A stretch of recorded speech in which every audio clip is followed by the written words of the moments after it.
Chapter 507. The latest chapter of this book is not finished yet. For more exciting content, please scan the QR code below to download the app. Novels are updated faster and more frequently. Millions of novels are free to read. There are all kinds of novels that you can't find online. Tang Yueshan was so scared that he almost rolled off the bamboo bed. Did she have to be so cruel? She gave him an injection again. She gave him such a thick and long needle. Was she sure that wasn't an injection for a pig? Tang Yueshan was not afraid of being poisoned, but he was afraid of injections. It was an indescribable fear. Tang Yueshan's mouth twitched.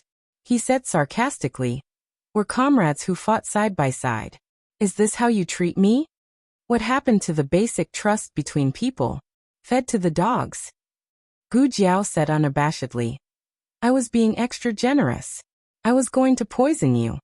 Tang Yueshan was speechless again. How did this girl know that he was going to snitch? Did he write that he was going to snitch on them and ask for credit? Tang Yueshan glared at Gu Jiao in exasperation. Then he thought of something and frowned. "Wait, didn't you already poison me? My life is in your hands. Why do you have to poison me?" Gu Jiao blinked. Tang Yueshan suddenly sat up straight. "You didn't poison me," Gu Jiao said seriously. "I did." Tang Yueshan. "You didn't." Gu Jiao. "I did." Tang Yueshan. "I don't believe you." Gu Jiao rolled her eyes. "Then I'm going to poison you." Tang Yueshan.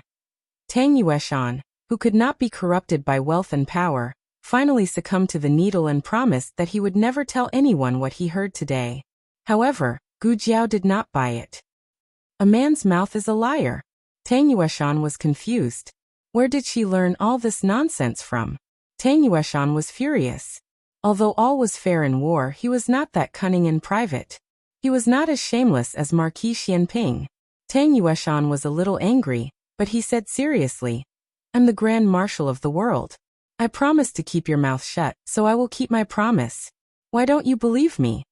"It's not impossible for me to believe you." Gu Jiao rubbed his chin and looked Tang Yueshan up and down.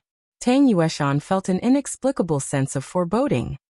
What are you going to do?" Gu Jiao crossed her arms and gently tapped her arm with her fingertips. She cast a sidelong glance at him and said, "If you become my little henchman, I'll believe you and won't poison you." Tang Yueshan was puzzled. "What's a minion?" Gu Jiao said, "Little brother." Tang Yueshan could not believe his ears. What did the girl just say? Little brother? Him. Ha! He was the Grand Marshal of the world. Why would he be a little girl's little brother? This girl must have either gone crazy, or she must have been scared silly by the fact that Marquis Ding and Fu had spies. Although she was not Madame Ling's child, she was still of the Marquis Fu's bloodline. When the nest is overturned, there are no eggs left intact. Marquis Ding and Fu had been accused of treason. Where could she go unharmed? She would probably fall out of favor with both the emperor and the empress dowager. TSK. Without the protection of these two, how would this girl survive in the future? Gu Jiao sternly said, "You choose. Poison you mute, or become my little brother." Tang Yueshan coldly smiled. "Girl, how about I give you a suggestion? If you become my disciple, I will consider not killing you when I return to the capital." Tang Ming was his son, but if this girl became his disciple, then she could be considered half a daughter. If a daughter hurt a son, then it was a family matter. The family law was enough. There was no need to shout about killing. He was not like Gu Chao, that stubborn old man, who valued boys over girls. He had also carefully cultivated his own daughter. Unfortunately, they did not have the talent to practice martial arts. This girl was too talented. He cherished talent. As long as this girl was obedient, he could guarantee that he would cultivate her the same way he had cultivated Tang Ming in the past. To be honest, if it weren't for this incident, Tang Yueshan would never have allowed Gu Jiao to acknowledge him as her master.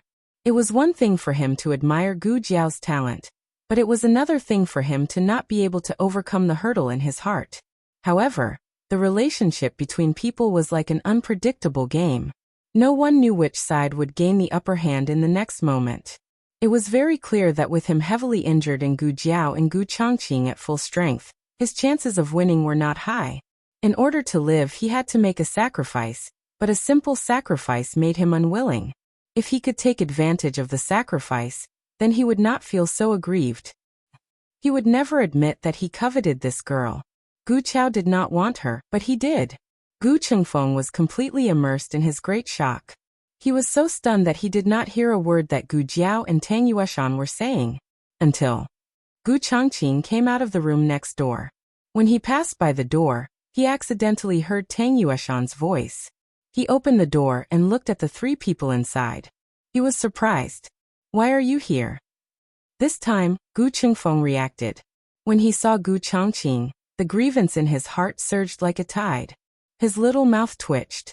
"Big brother." He walked out of bed with red eyes and planned to throw himself at his big brother. Unexpectedly, he was entangled with Tang Yueshan's bandage. Tang Yueshan felt pain in his leg and instinctively pulled the bandage away. Gu Chengfeng was pulled back by a strong force. He lost his balance and fell backward. Not only did he knock Tang Yueshan down, but he also knocked down the wall made of pear wood behind Tang Yueshan. The two wounded soldiers fell into the next room in a sorry state and rolled all over the floor. The old duke looked at the two people who broke through the wall and frowned. Gu Chengfeng's arm was bandaged, but his leg was not. He endured the pain and stood up from the pile of planks. He looked at the old duke, whom he had not seen for days. The old marquis also looked in his direction, revealing a look of surprise and excitement.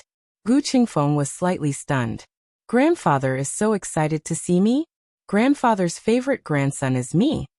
Gu Chengfeng was ecstatic. The haze of knowing that he was half a spy was swept away. He walked to his grandfather with tears in his eyes. He came to the bedside. He looked at his grandfather with tears in his eyes. "Grand." Before he could finish the word, his grandfather pushed him away with his arm that was stuck to the splint. The old duke looked at Gu Chengfeng's back with great excitement. "Little brother." Gu Chengfeng, little brother? Tang Yueshan, half buried under the planks, looked behind him. Where did this little brother come from? Gu Jiao had already put on her mask. She also looked at the old duke with great excitement. She strode over to the bed, sat down and held his hand. "Big brother." The old duke's eyes were full of tears. "Little brother." "Gu Jiao, big brother." The old duke held Gu Jiao's hand and cried. "Little brother. It's really you. I thought I would never see you again in this life.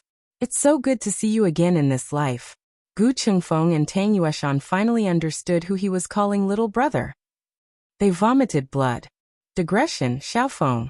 I treated you as a sister, but you secretly became my granduncle." The latest chapter of this book is not finished yet. For more exciting content, please scan the QR code below to download the app. Novels are updated faster. Millions of novels are free to read. There are all kinds of novels that you can't find online. https://www.zhhbqg.com/89642_8964286/1093895662. HTML Genius memorized the website address in 1 second.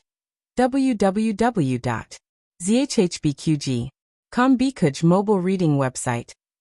zhhbqg.com. Chapter 508.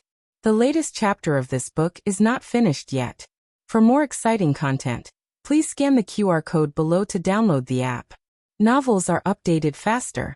Millions of novels are free to read. Novels with content that can't be found on the internet are all available here. Gu Chengfeng's heart suffered 100,000 critical hits. Vomiting blood could not alleviate the symptoms.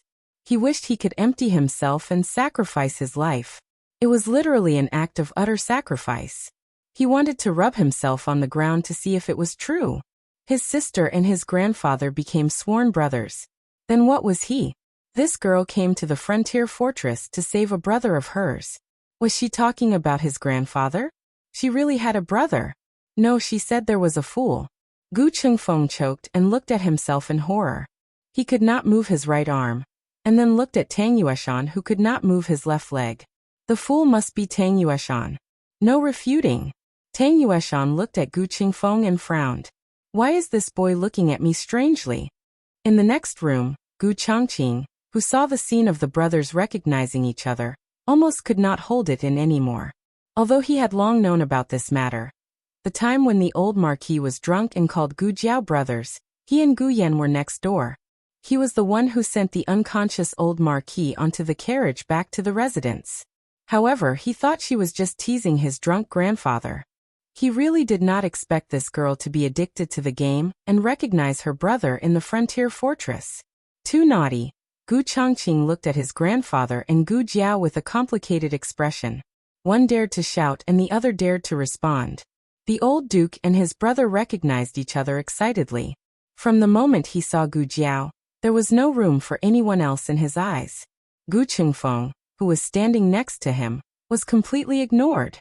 Gu Qingfeng, who was forgotten by his elder brother and then ignored by his grandfather, felt bitter in his heart, but he did not say it. After that, Gu Jiao and the old duke chatted as if there was no one else around. The old duke wiped his tears and asked with relief and emotion, "Little brother, why did you come to the frontier fortress?" Gu Jiao took out a small notebook, found a brush and wrote, "I came to save you." The old duke was overwhelmed with emotion, and his eyes filled with tears again. Little brother was so righteous. He would remember this kindness and would never forget it for the rest of his life. Suddenly, a vague memory appeared in his mind. He remembered that after he was thrown into the wine cellar by the remnants of the previous dynasty, he seemed to have seen someone come to save him. "Was it you, little brother? Did you save me from Lingguan?" There seemed to be something else, but he could not remember it. Forget it. Forget it. Things that I can't remember aren't important. Gu Qingfeng, grandfather, and me too. And me. I also went to save you. Ah. Why do you only remember that brat? Gu Qingfeng was driven mad. I think we went to a family's house? Or did we went to a cave? The old marquis tried his best to search through his memories. He felt that there was something else in his memories, but he still couldn't remember it. Tang Yueshan. My goodness, you don't even remember this marshal. This marshal carried you all the way from the wooden house to the cave. My fingers got frostbite from carrying you. My injuries, were you also the one who treated them, right? The old duke's gratitude and excitement could not be described with words. He patted Gu Jiao's hand and said in a choked voice, I, Gu Chao, have done two things correctly in my life. One was to establish the Gu army, and the other was to get to know you, little brother. Gu Jiao held his hand tightly and nodded deeply and solemnly. Brothers will walk together for life. After that, the old duke was concerned about Gu Jiao's injuries. He was relieved when he learned that Gu Jiao was fine. Gu Qingfeng. No, when Big Brother came in, you didn't even care if he was injured. As the old duke and Gu Jiao chatted, a new injured soldier was transferred to the courtyard. A soldier accidentally fell from the bed, causing a second injury to his wound. Gu Jiao scribbled in his notebook. I'll go take a look. I'll talk to you later. The old duke nodded. Little brother, go do your thing. His little brother was really amazing. Not only did he know martial arts, but he also knew medicine. This was the true definition of courage and benevolence. Gu Jiao went. Gu Qingfeng straightened his back. Finally, it was his turn. He wanted to show his grandfather that he was also a brave and good soldier, who guarded the border. His injuries were his most honorable medal. He smiled. Grandfather. Huff, huff. A series of rhythmic snores answered him. Gu Qingfeng's smile gradually stiffened. After the wooden wall collapsed, advisor Hu of the governor's office quickly had someone bring in a landscape screen. The old duke was asleep. He could only say to Tang Yueshan and the two Gu brothers in the other room, well, there are no carpenters who can come over for the time being. Let's use a screen to separate them first. They did not speak. Advisor Hua, are you not satisfied with this arrangement? But he was not lying. All the carpenters in the city had been recruited to build and repair military equipment.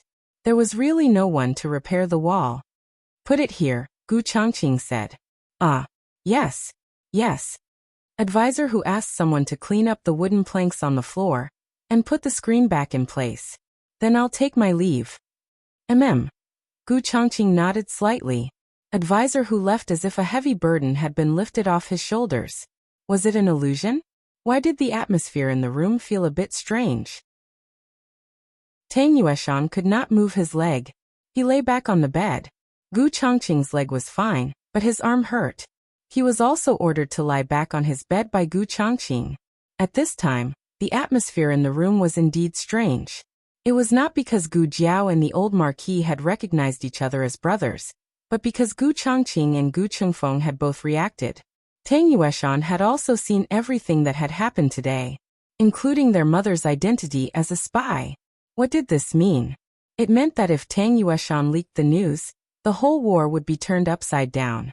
The Gu army would not fight for a spy from the previous dynasty. If they knew that Gu Chongqing was the descendant of a spy from the previous dynasty, they would rebel. Gu Chongqing said to Gu Chengfeng, "From now on, keep an eye on him. Don't let him contact anyone. I'll tell the Jiao Jiao that all the doctors in this courtyard will be replaced by those from the Miracle Hall." Gu Chengfeng curled his lips. "No need. That girl plans to poison him mute." Gu Chongqing paused and said, "He can still write even if he's mute." Gu Chengfeng said lightly, "Oh, then tell that girl to break his hand too. The kind that can't be seen." Tang Yueshan's heart trembled. How could you siblings be so cruel? And when did I say I was going to leak the news? Am I, Tang Yueshan, someone who doesn't care about the big picture? Can I shake the morale of the border soldiers for a little merit? I'm going to report you 3 spies to the Empress Dowager and His Majesty when I return to the capital in triumph. Gu Chongqing thought for a moment and sighed. Forget it. I'll do it. I don't want to dirty Jiao Jiao's hands. He pulled out a dagger and walked toward Tang Yueshan. Tang Yueshan trembled. At this moment, Gu Jiaojiao returned to the room after the operation. Tang Yueshan reached out his hand to her almost without thinking. Do you still need a little henchman? Digression, / amazed face. / the latest chapter of this book is not finished yet. For more exciting content, please scan the QR code below to download the app. Novels are updated faster. Millions of novels are free to read. There are all kinds of novels that can't be found on the internet. https://www.zhhbqg.com/89642_8964226/1093833793. HTML Genius memorized this site's address. www.zhhbqg.com Bikuj mobile reading website. zhhbqg.com. Chapter 509. The latest chapter of this book is not finished yet. For more exciting content, please scan the QR code below to download the app. Novels are updated faster. Millions of novels are free to read. There are all kinds of novels that can't be found on the internet. The Supreme Marshal of the world's armed forces had once again fallen into Gu Jiao's hands. Since he was Gu Jiao's follower, Gu Jiao patted her chest to show that she would protect him. Okay, you can put away the dagger. It's not good to scare my follower, Gu Jiao said to Gu Chongqing. Gu Chongqing put away the dagger. Gu Chengfeng's mouth twitched. That's okay. Gu Chongqing put away the dagger so easily. Tang Yueshan was also a little dumbfounded. He felt that he had agreed too quickly. What happened? But on second thought, Gu Chongqing was a gentleman in principle, but he was not stupid. He would not put the border soldiers and civilians in prison for one person's life. If killing Tang Yueshan could save everyone, Gu Chongqing would not hesitate to kill him. This was Tang Yueshan's judgment of Gu Chongqing. And because of this, Tang Yueshan believed that Gu Chongqing really wanted to kill him. Yes, that's right. Gu Chongqing must be serious. He wasn't just scaring her. He was not that easy to scare. There was nothing to regret. A wise man submits to circumstances. A real man knows when to yield and when to stand tall. In ancient times, there was Go Jian, the king of Yu. Today there was Tang Yueshan who recognized a thief as his brother. After the sudden recruitment ceremony, the few of them began to discuss business. In fact, Gu Chongqing had something to ask Tang Yueshan. If Tang Yueshan did not come to the governor's mansion, he planned to visit him at the wounded barracks after visiting his grandfather. Is it about the siege? Tang Yueshan asked. He was still lying on his bed. Gu Jiao put him on an 4-drip. Because he was now a little henchman, his treatment was upgraded. Gu Jiao gave him a retention needle, so he did not have to do needles every day. Gu Chongqing sat at a square table in the room. Tang Yueshan's bed was directly opposite him, and Gu Qingfeng's was on his left. They were about the same distance apart, but he chose to sit in the chair facing Tang Yueshan because he was mainly discussing business with Tang Yueshan. Gu Qingfeng could only pout and look at the side of his brother's face. He deliberately turned over and made a big commotion. Gu Chongqing was so engrossed in the discussion that he did not notice his brother's mood. He looked at Tang Yueshan and said, "I plan to attack Lingguan City tomorrow evening." Tang Yueshan pondered for a moment and said with a frown, "Actually, I suggest that you attack Beiyang City first." Beiyang City was the city that resisted the most fiercely back then. The reason why they resisted so fiercely was because the remnants of the previous dynasty didn't fully infiltrate the city. You're new to the frontier fortress, so you probably don't know that there's a living Buddha there. Living Buddha? Tang Yueshan nodded. Your grandfather and I only heard about it when we came here. Living Buddha gathered believers in the frontier fortress to deliver all living beings from suffering. Even the prince consort and Princess Ning'an were his believers. Of course, Princess Ning'an is not one now. She already knows that Living Buddha is a trick of the remnants of the previous dynasty. Unfortunately, it's too late. A large number of people took the bait and believed in Living Buddha. More than half of the remnants of the previous dynasty's army are believers of Living Buddha. Gu Chongqing suddenly understood. He murmured, "No wonder they could build such a large army in the frontier fortress without being discovered." Tang Yueshan said, "Living Buddha has the most believers in Yi City. That's why Yi City's resistance is the weakest among the 3 cities." Gu Chongqing asked, "What about Yueqing City?" Tang Yueshan shook his head. Yueqing City is too small, and its strategic location is not important. The remnants of the previous dynasty did not target Yueqing City, so there are no believers of Living Buddha in the city for the time being. Gu Qingfeng curled his lips. A fake Living Buddha made them go against the imperial court. Isn't that unbelievable? Tang Yueshan said. Those devout believers are even willing to give their lives to Living Buddha. Living Buddha is here to save them from suffering. Living Buddha said that King Yi is the chosen one, the emperor sent by the heavens to set things right. When King Yi ascends the throne, the country will be prosperous and the people will have enough food and clothing. They will no longer have to suffer from hunger and cold. Gu Chengfeng did not believe in this, so he could not understand why the people would fall for such a simple trick. The lives of the people are too hard, Gu Chongqing muttered. Tang Yueshan sighed. The suffering in the frontier fortress was not something the people in the capital could imagine. The crops here were not easy to grow and the harvest was very poor. The people could not eat enough and could not afford to get sick. There seemed to be no end to these days. Why did they believe in Living Buddha? It was because they wanted to be reborn in paradise and not suffer anymore. It sounded stupid at first, but after thinking about it carefully, how could it not be sad? Gu Chongqing said, "There are plague victims in Lingguan City. If we attack too late, I'm worried that they will attack the people in the city with plague." Tang Yueshan was startled. What? There's such a thing? Gu Chongqing said. Jiao Jiao heard this when she went to the governor's office in Lingguan City last time. Gu Qingfeng widened his eyes and said suspiciously, "No, I also went to the governor's office in Lingguan City. Why didn't I hear this news?" Gu Chongqing gave him an indescribable look. Sister is better than you. Gu Qingfeng. How could he lose to her in this? He was with that girl all the time. He had never heard of the plague. Gu Qingfeng looked at Gu Jiao, who was always giving him an foredrip. He was about to ask Gu Jiao when she heard Gu Jiao sighed softly. Told you not to be distracted. Gu Qingfeng. Is the news reliable? Tang Yueshan asked. Gu Chongqing nodded. We went to see the plague victims. We also killed the men of sacrifice guarding them, and left them with medicine. The remnants of the previous dynasty send them food every day, but they don't go in to check because they are afraid of being infected. A patient called Little Shirtu is pretending to be a man of sacrifice and lives in the middle room. However, we don't know how long he can hide. So what I'm saying is that we attack Lingguan City as soon as possible. The consequences of the plague were not as terrible as any war. If the remnants of the previous dynasty found out something was wrong, they would release the patients in anger or kill them and spread their clothes and blood to the people in the city. Lingguan City would be in danger. Tang Yueshan's face darkened. Although he knew that the remnants of the previous dynasty were a group of bad people, he didn't expect them to use such despicable means.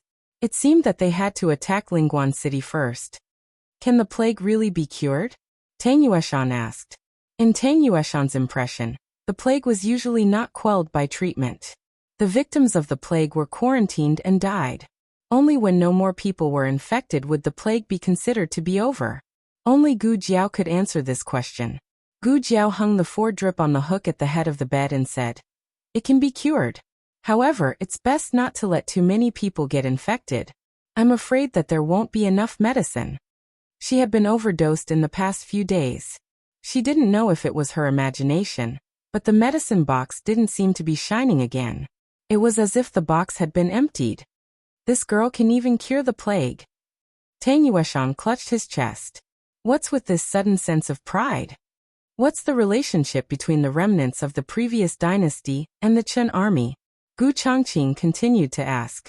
Tang Yueshan said, "They are not completely united. On one hand, there are certain differences in the distribution of benefits. On the other hand, there are differences in the methods they use to fight the enemy." For example? Gu Changqing looked at him. Tang Yueshan said with a hint of sarcasm. For example, the Chen army wanted the remnants of the previous dynasty to hand over Princess Ning'an. They wanted to use her to threaten the soldiers at the border, but the emperor's son-in-law stopped them. Gu Qingfeng chuckled. Is the emperor's son-in-law true to Princess Ning'an? Then why did he destroy her country? Tang Yueshan squinted at him. What do you know? An ambitious man will not be willing to be the emperor's son-in-law without real power. Besides, he is a member of the royal family of the previous dynasty. It is his mission to restore the country. Gu Changqing asked. What about the emperor's uncle Prince Yi? Tang Yueshan said. He also wants to hand Princess Ning'an over to the Chen army. However, the emperor's son-in-law's desire is too strong. The emperor's son-in-law has a good reputation at the border. Therefore, Prince Yi hasn't fallen out with his nephew yet. When your grandfather wanted to rescue Princess Ning'an, I didn't support him because I felt that strategically speaking, if Princess Ning'an was in the emperor's son-in-law's hands, there would always be a crack in the relationship between the three parties. However, if Princess Ning'an was gone, they would be completely united. Gu Qingfeng sat up. But what if Prince Yi killed Princess Ning'an, in order to cut the Gordian knot? Tang Yueshan sighed. Your grandfather thought so. That's why he went to rescue her regardless of his own safety. Tang Yueshan didn't agree with the old Marquis's decision, but he couldn't stop him. After all, the old Marquis had the emperor's order. The emperor had ordered him to bring Princess Ning'an back unharmed, so he had to bring her back. Gu Qingfeng snorted and lay back on the bed. If you send more people, maybe my grandfather won't be in trouble. Tang Yueshan shook his head. It won't help even if they go. This is what I found out when I was hiding after the defeat. The emperor's son-in-law has a very powerful death warrior by his side. Even the 3 dragon shadow guards sent by concubine Jing to protect Princess Ning'an were no match for him, let alone the soldiers under my command. Your grandfather's martial arts aren't weak, so he has a chance of winning against the dragon shadow guards. However, it's hard to say if 3 dragon shadow guards attack at the same time. Is he that powerful? Gu Qingfeng was surprised. Gu Jiao quietly closed the medicine box.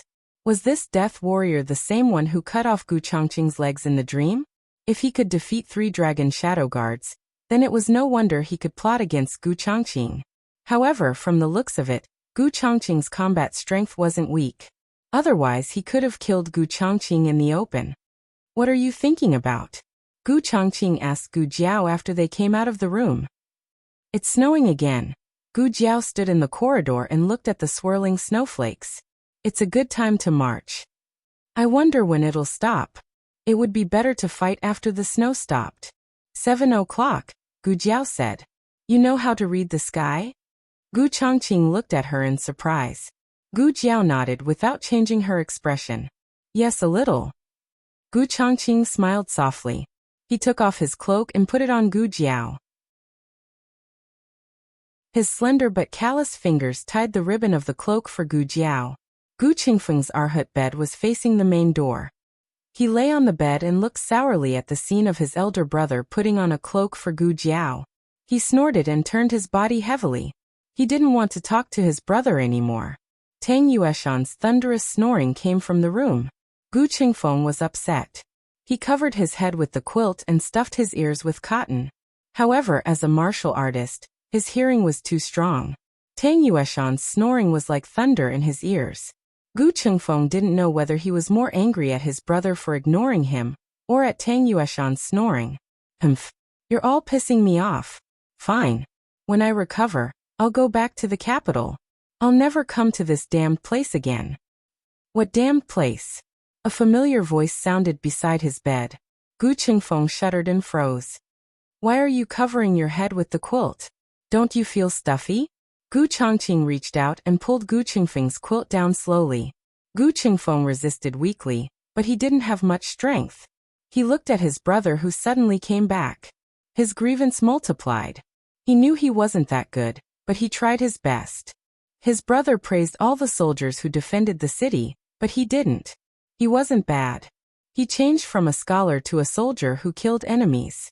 He didn't retreat, abandon the city, or run away. Actually, he also felt that it was very difficult and bitter. After all, he had not suffered since he was young. He wasn't used to it at all. But he endured it. He didn't complain at all. Why couldn't his brother see his efforts? Does it still hurt? Gu Chongqing asked. Humph. Now you care about me. It's too late. Gu Qingfeng awkwardly moved in. Why aren't you praising me? Why aren't you praising me? There's something I want to give you. Gu Chongqing said softly. It must be that girl who chose the leftovers. I don't care. What is it? Gu Qingfeng lowered his voice and asked in a low voice. Look for yourself. Gu Chongqing placed something tied with a string above his head.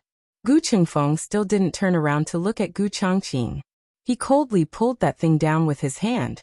He casually glanced at it. Just a glance, and then his entire body froze. He almost instinctively sat up and looked at the small token in his hand in disbelief. His name, birthday, and place of birth were written on it.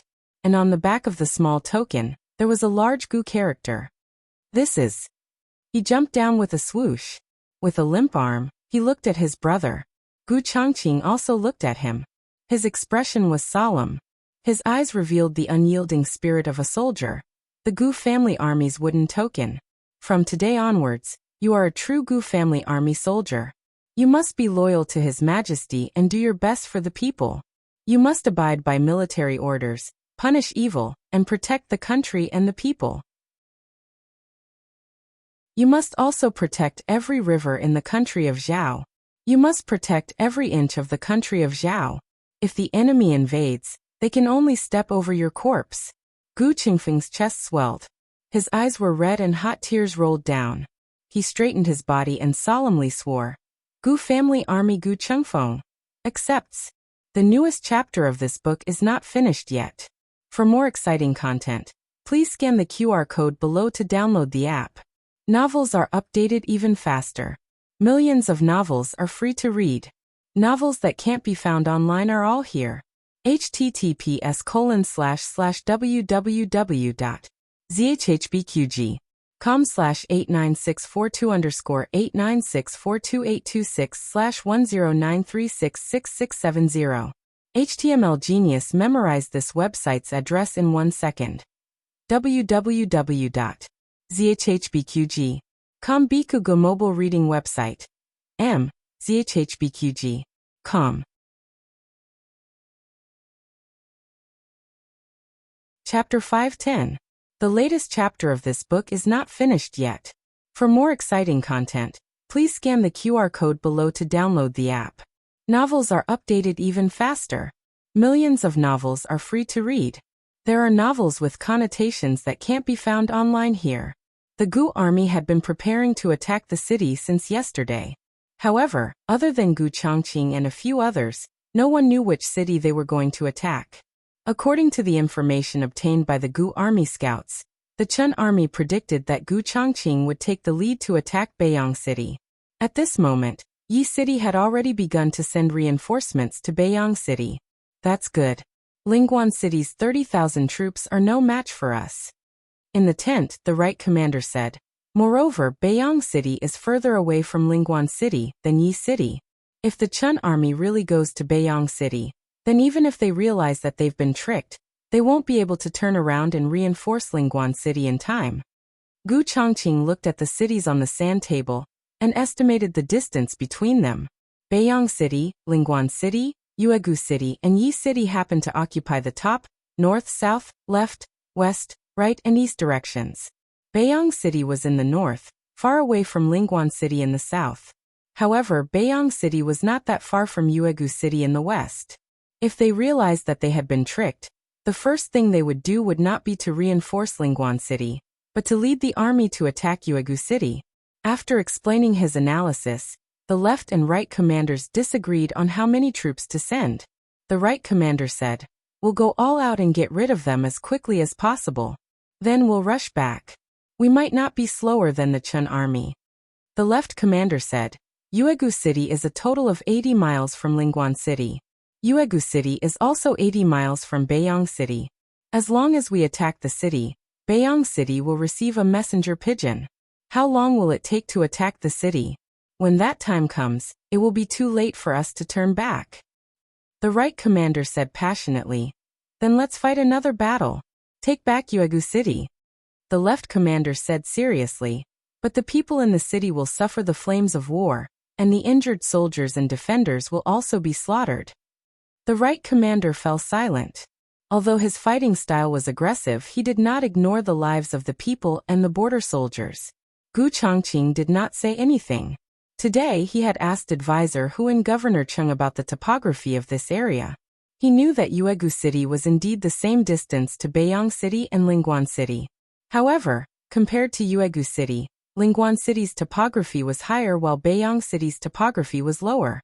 They came down the mountain while the Chen Kingdom's army came up the mountain. First of all, their speed was different. As long as they attacked the city fast enough, they would be able to meet the Chen nation's army outside Moonwood City. Therefore, he was now faced with two choices. He could go all out and quickly take down Lingguan City before rushing back to fight with the Chen nation's army. Or he could leave a portion of his people in Yuelu City and start a war on both sides. If it was the second option, it would involve the question of how many soldiers the Chen Kingdom's army would deploy. Was it 30,000 or 50,000? In the end, Gu Chongqing chose to leave a portion of his forces in ancient Moon City. After all, if the soldiers were to rush back and forth, their combat strength would not be able to keep up. It would be better for the two cities to attack at the same time. The soldiers of ancient Moon City would be able to rest and wait for the exhausted soldiers. They might not have the advantage in terms of numbers, but they would definitely be better in terms of combat power. Gu Chongqing paused and said, "Also, it's not necessarily because they don't have the advantage in numbers. Beiyang City and Yi City need to be guarded by soldiers. They are also afraid that if we take down Lingguan City, we will immediately attack Beiyang City or Yi City. Currently, the two cities have a total of 80,000 soldiers. Each city needs at least 20,000 soldiers, so the maximum number of soldiers they can deploy is 40,000.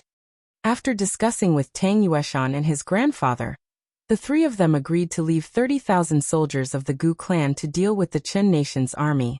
The rest of the troops that could be deployed would follow Gu Chongqing to attack Lingguan City. Injuries would occur at any time during a war, so it was necessary to have a doctor accompanying them. This time, there were actually many skilled doctors from the common people in the medical team. However, in the midst of the flames of war, danger lurked everywhere. Gu Chongqing only chose 20 people from the imperial court's medical officials. Gu Jiao was in the ranks of the team, but not as a doctor. She had to inform the patients in the stronghold to evacuate. Although she had told little Shirtu that it would be fine to have someone deliver the news, and that little Shirtu would take the people to evacuate. However, How could Gu Jiao let a group of patients escape in the ice and snow? Lives would be lost. Gu Chengfeng had just been officially appointed as a member of the Gu clan's army. He was so excited that he felt like 10,000 ants had crawled into his heart. He tossed and turned in bed, occasionally laughing foolishly and directly waking Tang Yueshan up. Tang Yueshan used to scare Steamed Bun when he first saw him, but now he was very calm. This kid's brain was damaged. He would have at least 7 or 8 spasms a day. Gu Chengfeng wasn't even in the mood to eat dinner. He was only thinking about attacking Lingguan City. He felt that he was part of the Gu clan's army and couldn't sit idly by. He also had to go to war. He decisively removed the bandage on his arm and strode out. Before he could take a step out, he was blocked by Dr. Song. Dr. Song said impartially, "Miss Gu said that no one is allowed to leave this room. I'm not afraid of you. Do you want to give me an injection? Come on, come on." Gu Chengfeng directly showed his butt to him. Dr. Song said expressionlessly, "I'll deduct a bottle of hair growth medicine from you." Gu Chengfeng felt as if he had been struck by lightning. Recently, he had been so busy fighting that he had forgotten about the hair growth medicine. Gu Chengfeng, who was not afraid of anything and was not afraid of injections, finally bowed down for a bottle of hair growth medicine. After dinner, Gu Chongqing led the Gu clan's army to set out. The left commander and 30,000 Gu clan soldiers stayed behind in Yueqing City. The wind and snow filled the sky and the road was dangerous. After a whole night of trekking, the Gu clan's army finally arrived near Lingguan City. At this time, the heavy snow had not stopped, and the army was resting in a mountain forest. Gu Chongqing gave the order to set up a barracks and rest there. Lingguan City was on the east side of the mountain, and they were on the west side of the mountain. With the thick wind and snow covering them, even if they started a fire, they wouldn't be discovered. Gu Jiao was ready to go find little Shirtu. The brother and sister had already discussed the details of this matter. Considering the overall situation, Gu Chongqing couldn't leave the team before the battle, but he had the shadow guards accompanying him. He handed over all 6 shadow guards to Gu Jiao. Early on, before they set off, Gu Jiao picked a few women in Yueqing City who knew acupuncture, and took them to make a few sets of protective clothing out of oiled paper. There was no need to trouble them with gloves and masks, as there were many in the small medicine box. She was the only one who used goggles, but in a while she would put on masks for the plague patients, so it wasn't a big problem. Gu Chongqing looked at Gu Jiao, who was carrying the small medicine box and the red tasseled spear, and asked, "Are you leaving?" Gu Jiao nodded. "After taking them to a safe place, I'll meet you." "Okay." Gu Chongqing looked at her fixedly. There was the worry and reluctance of a brother in his eyes, but at the same time, he also understood Gu Jiao's ability. He tidied her hair and said, "Take care of yourself." "I will." If she didn't take care, she wouldn't have any small benefits. Because they had to pass through the checkpoint, they didn't ride horses. The shadow guards used Qinggong to bring Gu Jiao back and forth in the night. After about half an hour, the group arrived at their destination. Gu Jiao stood outside the wooden bridge and took out gloves, masks, and temporary protective clothing from the small basket on her back. She helped them put them on neatly one by one. She was also fully dressed. One of the shadow guards was going to scout ahead. Gu Jiao called out to him, "I'll go first. You guys wait for me here." The shadow guards nodded in unison. Gu Jiao first went to the death soldier's small wooden hut and gently knocked on the door. There was the sound of someone getting up from inside the hut. His movements were quick, and it sounded very vigilant. Gu Jiao secretly nodded. Little Shita's vigilance was quite good. "It's me," she whispered. "Dr. Gu." Shen Xian hurriedly opened the door for her. Gu Jiao flashed in and left the door ajar. Using the thin moonlight that came in through the crack of the door, she asked him, "Did you take your medicine on time these past 2 days?" "Yes, yes." Shen Xian hurriedly nodded. "I feel much better." "What about the others?" Gu Jiao asked. Shen Xian said, "They also took their medicine on time.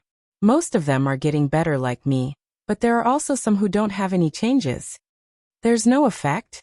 Gu Jiao frowned strangely and said, "The effect of the medicine varies between individuals. Let's observe for another 2 days. If it really doesn't work, I'll give them another medicine. Last time, she had left behind streptomycin and a sulfonamide. In a while, she would see if there was tetracycline or chloramphenicol in the small medicine box. Gu Jiao said to Shen Xian, "Let's not talk about this for now. Lingguan City is about to go to war. I'll take you guys away first." Shen Xian waved his hand. "Dr. Gu, you should leave quickly. I'll take them to hide in the mountains. I guarantee that no one will find us." Gu Jiao looked at him and said, "They have hunting dogs. It'll be easy to find you guys." "Ah." Shen Xian was shocked. Gu Jiao said seriously, "There's not much time left. Let's leave quickly." Shen Xian did not dare to delay any longer. He woke up the patients one by one. They did not expect that Gu Jiao would really come back to save them. Originally, they only had 20% hope in their hearts, but now it was 50%. Gu Jiao put on a mask for each of them and brought them across the bridge. However, Gu Jiao did not leave herself. Instead, she said to a few hidden guards, "You guys escort them safely to safety." "You're not leaving?" Shen Xian asked. Gu Jiao said indifferently, "And I'll leave in a while." It was almost dawn. The Chun country's soldiers would come to deliver breakfast. They needed someone to pretend to be a death soldier and knock on the door. Otherwise, once they found that everyone in the stronghold had disappeared, they would guess that the Gu army had come. The whereabouts of the Gu army could not be exposed in advance. Digression, it's almost the end of the month. Can I vote for Jiao Jiao? The latest chapter of this book is not finished yet. For more exciting content, please scan the QR code below to download the app. Novels are updated even faster. Millions of novels are free to read. Novels with connotations that you can't find online are all available here. https://www.zhbqg.com/89642_8964286/1093651557. HTML Genius remembers this site's address in a second. www.zhbqg.com Bikugo mobile reading website. zhbqg.com.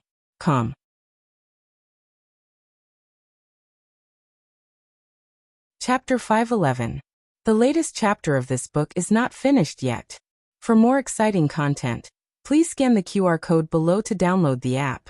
Novels are updated faster. Millions of novels are free to read.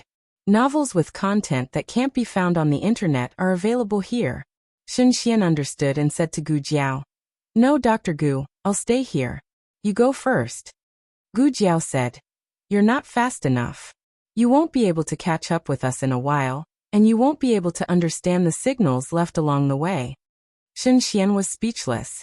"Let's go," Gu Jiao said. Shen Xian reluctantly agreed. Then he thought of something and asked Gu Jiao, "Where are we going?" Gu Jiao said, "To find a safe place to settle you down." "What about our families?" A man in his early 30s asked. Gu Jiao looked at him and said, "The masters of the Gu army have already sneaked into the city. They will be brought out before the war." "Can we go home after the war?" Another patient asked. He was the oldest one among them. He was 40 years old this year. He used to be a minister, surnamed Zhao. Gu Jiao looked at him. When she put on the mask for him, Gu Jiao noticed that his body temperature was higher than the others, and his symptoms were more serious. Gu Jiao didn't answer him in a hurry. Instead, she asked, "You're the one who didn't get better after taking the medicine?" Ah. Minister Zhao was stunned. Obviously, he didn't understand why the topic suddenly changed so quickly.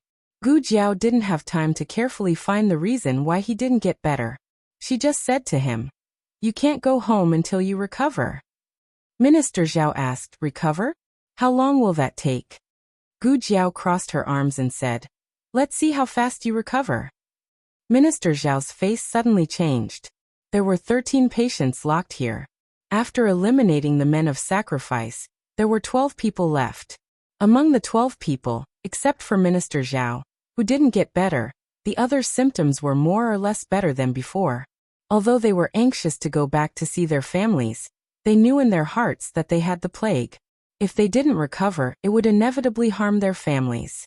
More importantly, they saw the light of recovery. Squire Zhao didn't think so.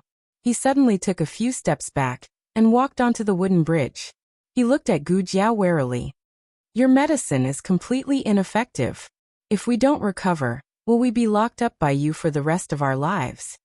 Gu Jiao's fingertips lightly tapped on the arm that she was hugging. She looked at him indifferently and said, when the battle at Lingguan City is over, I will change your medicine. What if the other medicines don't work? What if you can't cure me? What if you just want to lure us out? Xin Xian frowned. What nonsense are you talking about? Dr. Gu was sent by the imperial court. That day, she came together with the Gu family army's young master. Didn't you see it with your own eyes? It's not like we've seen the real Gu family army. Who knew if she was telling the truth? He might be a fake young master. She did it to lure us out and kill us. As he spoke, he looked at the patients. The plague can't be cured. Her medicine can only alleviate the symptoms, but in the end, we will still die. She knew. She was a doctor. She knew everything. She just wanted to lure us out. She wanted us to infect Prince Yi's soldiers. She wanted to throw us into Prince Yi's army camp. As soon as he said this, the patients immediately became jittery. Xin Xian's brows furrowed even tighter. He looked at him anxiously, then looked at his companions, who were obviously on high alert, and said in disappointment, Dr. Gu is not that kind of person. Squire Zhao mocked. How do you know she's not that kind of person? Are you familiar with her? Or have you been bribed by her? Xin Xian said angrily. Zhao, don't slander me. It's fine if you don't leave. Gu Jiao said calmly. Leave the corpses behind. The patient's expressions changed abruptly. Squire Zhao pointed at Gu Jiao. Good. The fox's tail has been revealed. You're here to kill. Gu Jiao ignored him. She took the armor from the hidden guard's hands and calmly walked onto the wooden bridge. She said to the patients behind her, Who wants to stay? The 6 shadow guards unsheathed their cold swords at the same time. The patients were so scared that they shrank their necks. People were like that. If they could live a little longer, they would not choose to die immediately. Squire Zhao saw Gu Jiao walking towards him with a weapon longer than him on her back. His heart inexplicably jumped. The moment Gu Jiao approached, he rushed out. He hid behind little Shirtu and Xin Xian. Gu Jiao didn't intend to lay a finger on Squire Zhao, but Squire Zhao was so scared. Dr. Gu, take care. One of the hidden guards cupped his hands towards Gu Jiao's back. Gu Jiao did not turn back. She just casually waved her right hand.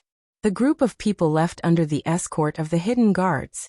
Because of the heavy snow, the footprints on the ground were quickly covered by the snow. Gu Jiao sat in the small wooden hut with her eyes closed. At the first glimmer of dawn, 2 soldiers from the previous dynasty came over with food and medicine. Gu Jiao knocked on the door 3 times from the inside. The 2 soldiers left in relief. After they walked away, Gu Jiao brought the food into the house and put it away. She also disposed of the medicine and poured it away. At noon, the 2 soldiers came again. They first took away a few boxes of food, and then put down new boxes. Gu Jiao handled the food and medicine as usual without leaving a trace. Gu Jiao could have left at this time. After all, if nothing unexpected happened, the soldiers would not come again until dinner time. At that time, the Gu family's army would have already launched an attack on Lingguan City. It did not matter if the matter in the stronghold was discovered or not. However, to be cautious, Gu Jiao still stayed until dinner time. When the soldiers from the previous dynasty came to deliver dinner, she killed them. Gu Jiao took off the protective clothing and put on the armor. She carried the small basket and the red tasseled spear, and followed the secret signal along the way. Gu Jiao found them in the forest where the Gu family's army had been stationed. They were arranged in a tent, and were guarded by 6 hidden guards. When they came over, the Gu family's army had not yet left. They saw the uniform army and also saw the Zhao country's flag and the Gu family's army flag. Their anxious hearts finally returned to their stomachs. It was good that it was the real Gu family's army. The Gu family's army would not trap the common people and be unjust. The official surnamed Zhao was sitting on a mat in the tent. He was coughing so badly that blood came out of his mask. Gu Jiao left the red tasseled spear outside and lifted the curtain to walk over. Dr. Gu. Little Shirtu Xinxian stood up and looked at her in surprise. She had taken off the protective clothing and was wearing dark armor. It was different from the silver armor of the Gu family's army, but she had an inexplicably strong aura. Xinxian only looked at her, and his heart was excited. Gu Jiao nodded to him and walked in front of official Zhao. She knelt down on one knee to check his condition. She first took his pulse, and then took out a stethoscope to listen to the sound of his lungs. After listening, Gu Jiao frowned and looked at him. Did you really take the medicine? Official Zhao's eyes flashed. Xinxian quickly noticed his panic and said in disbelief. You didn't take the medicine? Official Zhao coughed up blood and almost couldn't speak. Gu Jiao used her gloved hand to take off his bloody mask and put it in the basket lined with craft paper. She coldly said, Why didn't you take the medicine? Official Zhao had a high fever and said dizzily, Who knows if you gave me poison? Xinxian said in exasperation. Aren't you being too paranoid? If it's poison, can we all get better? Official Zhao only realized whether he was getting better or not after a long journey. Everyone was locked up in the stronghold. Xinxian said that he was much better and didn't feel so uncomfortable. The others also said so. However, official Zhao felt that it might be a psychological effect, and that he might not really be recovering. However, just now he had collapsed on the road several times, but the other patients were almost as strong as normal people. Even little Gua, who didn't have such obvious effects, could keep up with the group. He knew that he had misunderstood Gu Jiao. That was the real medicine that could cure the plague. Unfortunately, he realized it too late. He was going to die. He couldn't breathe. Official Zhao's breathing was choked. His face quickly turned blue and purple, and his body stiffened. After a while, he began to convulse. Gu Jiao quickly broke off a wooden stick from the pile of firewood and stuffed it into his mouth. Then, she quickly pressed on his renjong, higu, neguan, and other acupuncture points until his body stopped convulsing. Gu Jiao took his temperature and found that he had a high fever of 40 degrees. In this situation, the possibility of lowering his temperature physically was not high. He was unconscious and couldn't be fed medicine. Dr. Gu, can he still be saved? Little Shirtu asked in a low voice. I don't know. Gu Jiao frowned. This was the truth. The death rate of the plague was very high, and he didn't cooperate with treatment. Now he could only resign himself to fate. Gu Jiao gave him an injection. First, she gave him an antipyretic injection, and then replaced the infusion bottle with streptomycin. Just as Gu Jiao was about to find a shelf to hang the infusion bottle, official Zhao suddenly woke up. He felt that his arm was cold. He looked carefully and was so shocked that he reached out to pull it out. What did you do to me? Gu Jiao was on an infusion. Little Shirtu rushed over to hold him down, but it was too late. A stream of blood spurted out and splattered all over Gu Jiao's face. It dripped from her goggles and onto her mask.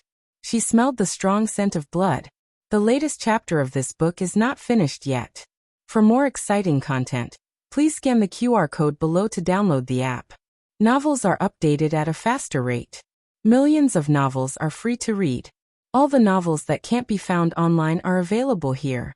https://www.zhbqg.com/89642_8964286/1093405991. HTML Genius memorized the website's address in 1 second. www.zhbqg.com Bikuj mobile reading website. zhbqg.com.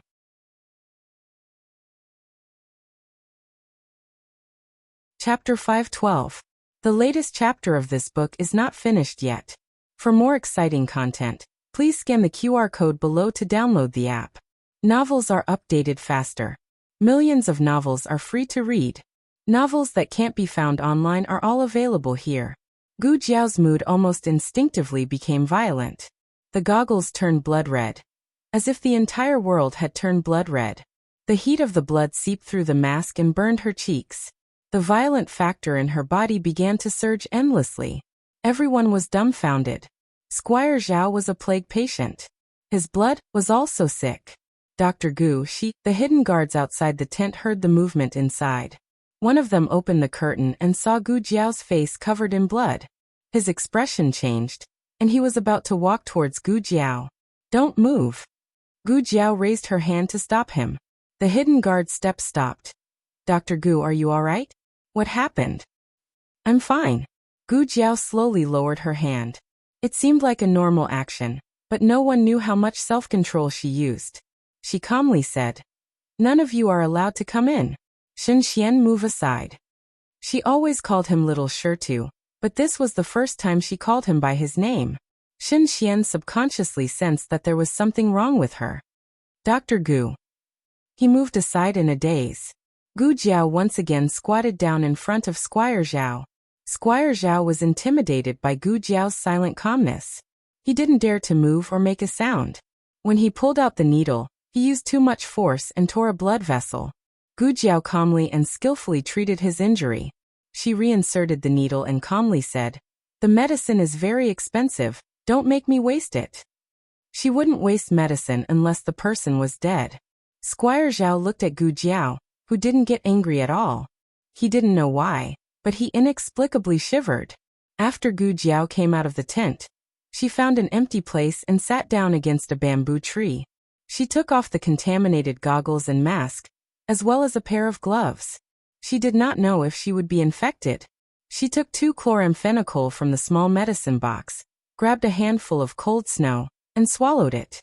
The Gu family army went to attack the city, leaving behind only 100 people to take care of these sick people.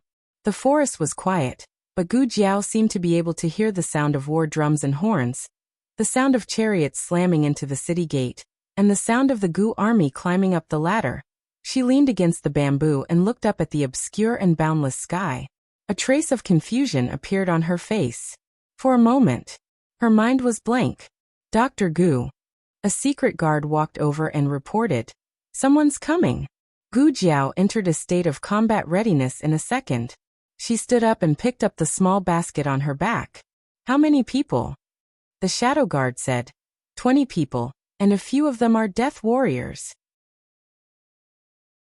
It seems that the remnants of the previous dynasty found that the plague patients were missing, so they sent people to capture them. Gu Jiao had already made several preparations. If no one chased them, they would wait here for Gu Chongqing and the Gu family army's triumphant return. If someone chased them, they would change to another place. She had at least 3 backup places. Gu Jiao said to the secret guard, "You take the patients and go to the ruined temple on the way here." Yes. The secret guard only listened to orders and did not question Gu Jiao's decision. The secret guard and 100 Gu family army soldiers took the patients and moved them.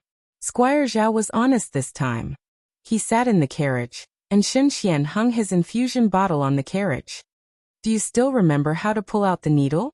Gu Jiao asked Shen Xian. The first time she went to the village, she gave Shen Xian an injection. Shen Xian nodded. "I remember." "That's good." Gu Jiao did not say anything more. She took the red tasseled spear and the small basket, and walked in the direction of the group of experts. "Dr. Gu," Shen Xian called her. "What's the matter?" Gu Jiao turned her head. Shen Xian sat in the carriage and stretched his head out of the window. He said to her through the mask, "You will be okay?" Gu Jiao glanced at him and did not answer his question. Instead, she said, "If I don't catch up in an hour, you go to Yuegu City first and find a doctor surnamed Song. He will know what to do." She left a lot of medicine for Dr. Song, including chloramphenicol and ribavirin. Shen Xian wanted to say something but hesitated. Gu Jiao turned around and disappeared into the boundless night. Shen Xian looked at Gu Jiao's small figure that gradually disappeared into the forest. The carriage moved slowly, and his eyes did not move away for a long time. The group of people moved very quickly. They rode their horses and came to the depths of the forest in less than a quarter of an hour. They raised their speed to the maximum. Who would have thought that they would suddenly see a small, unfamiliar figure in the distance in the bamboo forest, in the snow? It seemed to be a young man wearing dark armor. He held a helmet in one hand and a red tasseled spear in the other. The young man did not have a crown, so his black hair was not tied up high. Instead, he only used a light blue hairband to tie half of it behind his head. The other half was draped over his shoulders and fluttered in the cold wind. They were still far away, and the young man had been motionless, but everyone felt the murderous aura of the mountains and rivers from the young man's body. The 20 people tightened the reins in their hands almost at the same time. The leader of the men of sacrifice was the first to react. He frowned and coldly said, "It's a soldier of the Zhao country. Kill him." The Gu army's armor was silver. When Tang Yueshan made the armor for Gu Jiao, it was made according to the style of the Tang family's archers, but it was not exactly the same. Her weapon was a spear, and this armor was tailor-made for her and her red-tasseled spear. It was the unique armor of the Zhao country. The two men sped up and pulled out their long swords. Gu Jiao coldly glanced at them. She lightly put on the helmet and pulled down the mask, revealing only a pair of murderous eyes. At this moment, the 20 masters' hearts all skipped a beat. A chill ran down their spines. It was too late to retreat. Besides, they couldn't retreat. 20 masters couldn't defeat a young man. If word got out, people would laugh their heads off. Kill! The leader of the men of sacrifice gave the order. The next second, the murderous red-tasseled spear appeared and cut off his head with unstoppable force. Blood splattered all over his companion, and a round head rolled onto the snowy ground. Before his horse could even stop, its hooves had already trampled over that head. Everyone was shocked. How could this young man have such skills? No, it should be said that he looked young. How could he be so ruthless? Is he a man of sacrifice? An expert asked. His voice was trembling. One of the 4 men of sacrifice had died. The remaining 3 all looked at the young man in front of them. The young man did seem to have a trace of a man of sacrifice, but it was stronger than a man of sacrifice. They couldn't tell what it was. They instinctively felt fear towards the murderous young man in front of them. Even so, the young man didn't plan on letting them go. His red-tasseled spear quickly attacked them again. This time, he attacked another man of sacrifice. Normal soldiers couldn't tell the difference between an expert and a man of sacrifice. A stronger expert might be able to, but they couldn't be so accurate and fast. When the 4 men of sacrifice all died under the young man's red-tasseled spear, the rest of the people knew they didn't have any chance of winning. Retreat! A man in black shouted. He took the lead to run away.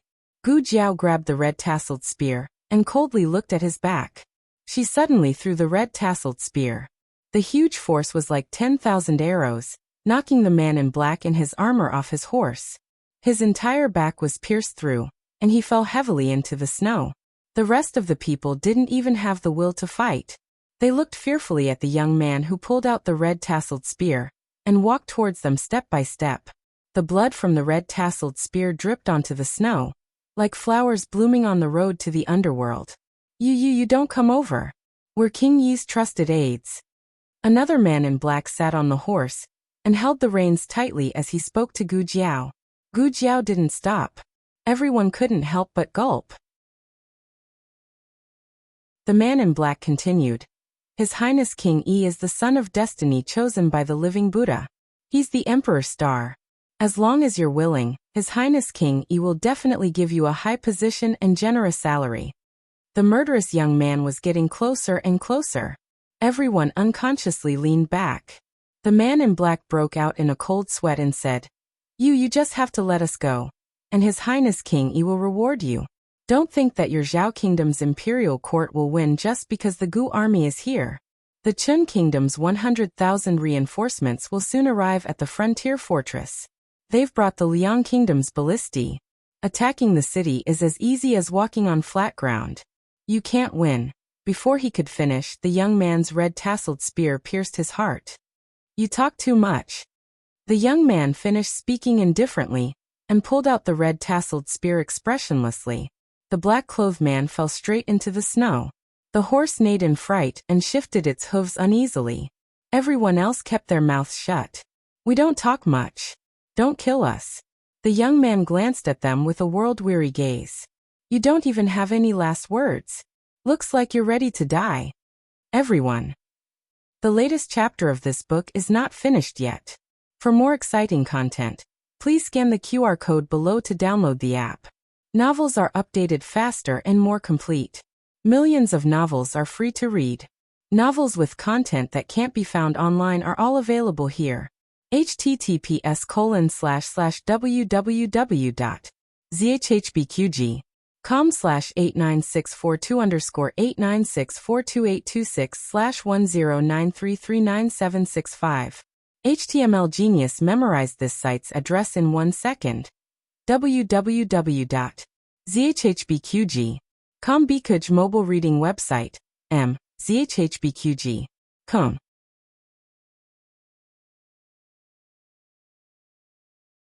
Chapter 513. The latest chapter of this book is not finished yet. For more exciting content, please scan the QR code below to download the app. Novels are updated even faster. Millions of novels are free to read. Novels with connotations that can't be found online are all available here. A quarter of an hour later, the murderous forest quieted down. 19 of the 20 people were gone, leaving only one man in black kneeling in the snow, trembling. Gu Jiao looked down at him, the tip of the red-tasseled spear pressed against his heart. Your prince consort has a very powerful death warrior. Where is he? The man in black was startled. Perhaps he hadn't recovered from the huge massacre, but it took him a long time to realize what Gu Jiao was talking about. He swallowed and said in a trembling voice, "Young hero." Wait, this isn't a young hero. It's a girl. Yes, she's clearly a girl. Even if she didn't change her voice, there was still a big difference between a young man and a young girl's voice. Just now, he was so frightened by the young man in front of him that he even forgot to listen carefully. The fear in the man in black's eyes didn't lessen because the other party was a girl. On the contrary, he was even more afraid. What kind of girl could be so terrifying? Was she a death warrior that only the nobles of the Yan Kingdom had? Death warriors originally came from the Yan Kingdom. The other 5 kingdoms would spend a lot of money to hire or buy death warriors from the Yan Kingdom. But they weren't the most powerful ones. Only their prince consort had a chance to get a death warrior from the Yan Kingdom. Young miss. The man in black didn't know whether to call the other party a young hero or a girl. He stammered for a long time, then stammered. Are you asking about Sirius? Sirius? Gu Jiao repeated indifferently. How capable was he to have such a flashy name? Gu Jiao noticed that when the man in black mentioned Sirius, a trace of fear appeared in his eyes. Is he very powerful? Gu Jiao asked. The man in black said, he's more than powerful. The death warriors of the prince consort and Prince E combined are no match for him alone. Gu Jiao wasn't sure if the men of sacrifice in the hands of the prince consort and Prince E were at the same level as the 4 men from before. To be honest, the 4 men weren't weak, but they weren't too strong either. On the contrary, the fact that the 3 dragon shadow guards that Tang Yueshan had mentioned were all injured by this death warrior caught Gu Jiao's attention. Gu Jiao wasn't sure if he could defeat the 3 dragon shadow guards because he could only defeat 3, or if there were only 3 dragon shadow guards for him to fight. Actually, no matter which one it was, the power of this death warrior was terrifyingly strong. Where is Skywolf? Gu Jiao asked. In the prince consort's residence. The black-clothed man said fearfully. He guessed that Gu Jiao might not understand, so he explained, it's not far from the governor's office. Just walk out of the governor's office's main entrance, and head east for 2 li. Gu Jiao finished him off with a single shot. As usual, she plundered the valuables on their bodies. Choosing a horse as her mount, she galloped towards Lingguan City. She didn't know if she was infected, but she still put on some protection before entering the city. The entrance to Lingguan City had already been breached by the Gu clan army, and the 2 sides were fighting fiercely in the city. Gu Jiao took a detour and went directly to the prince consort's residence. The flames of war hadn't spread here yet, but the news of the battle should have spread throughout the city. The doors and windows of every household were tightly shut, and the streets were deserted. There wasn't a single citizen wandering around. Gu Jiao's horses' hooves echoed loudly on the long street.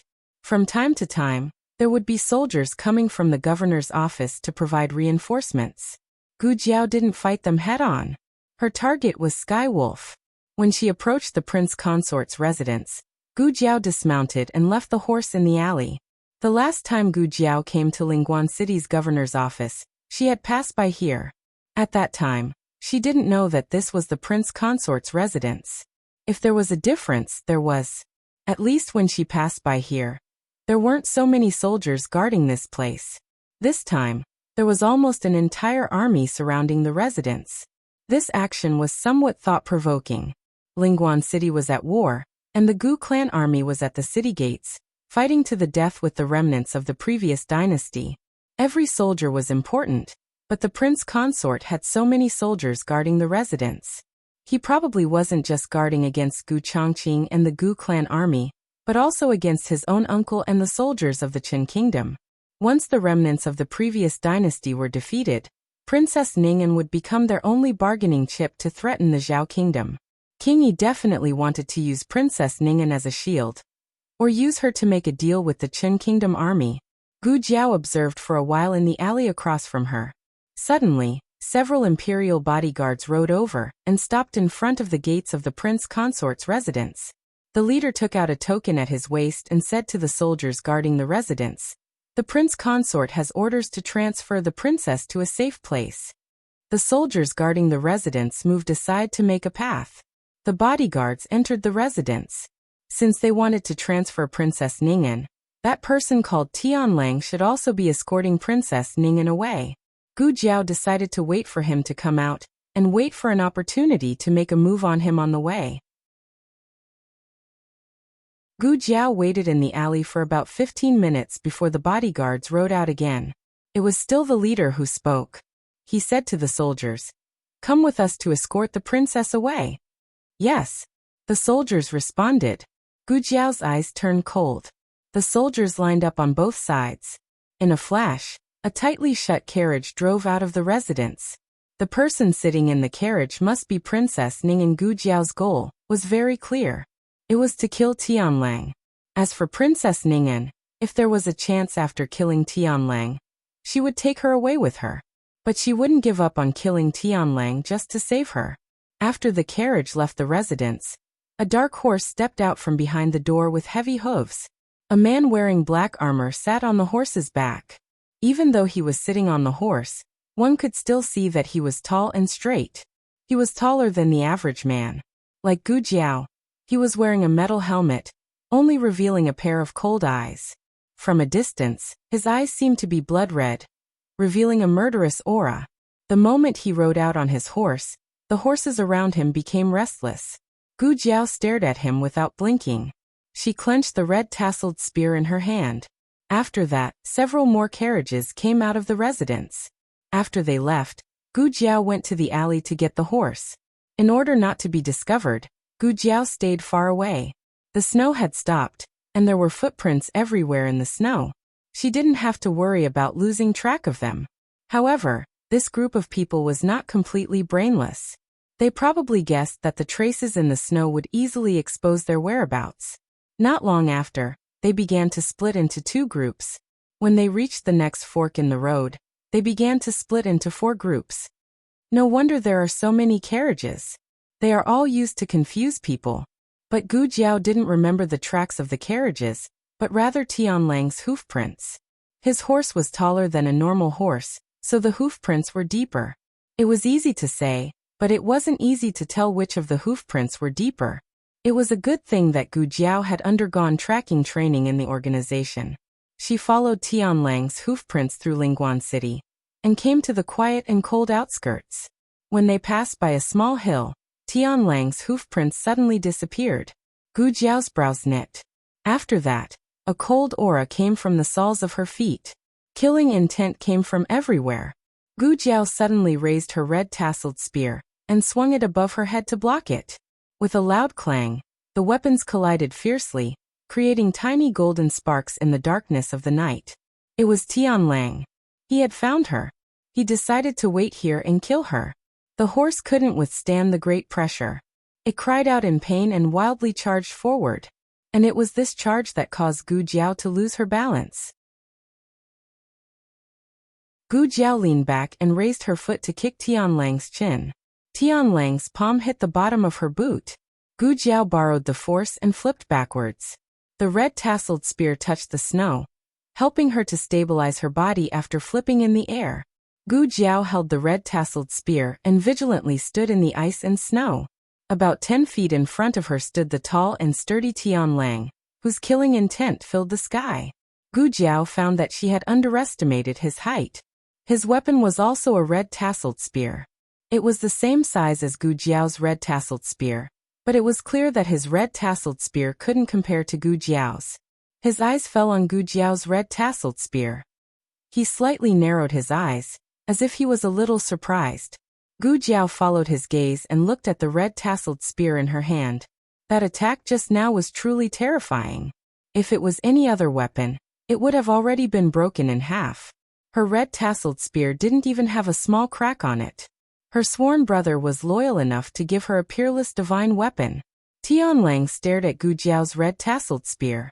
His eyes revealed a trace of undisguised desire. He had his eyes on her weapon. Gu Jiao wiped the snow that had splashed on her helmet. Her cold and stubborn eyes looked at Tian Lang. Very good, I also want your life. The latest chapter of this book is not finished yet.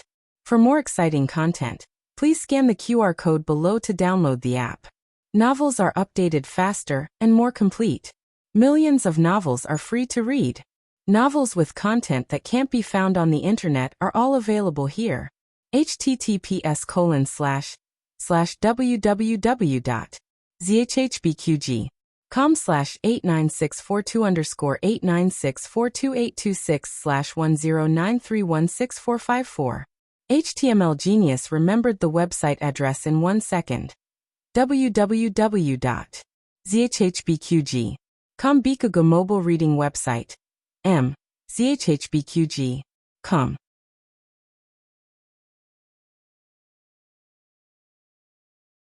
Chapter 514. The latest chapter of this book is not finished yet. For more exciting content, please scan the QR code below to download the app. The novel is more complete and updated faster.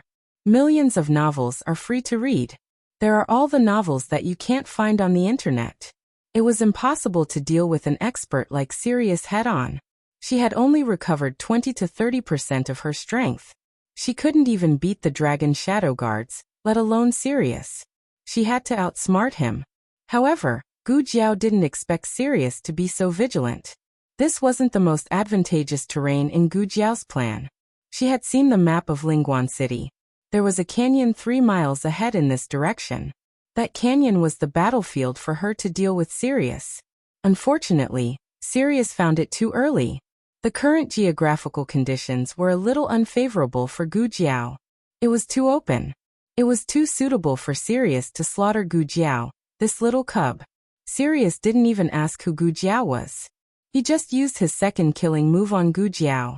Gu Jiao wasn't sure if he couldn't speak or was too lazy to speak.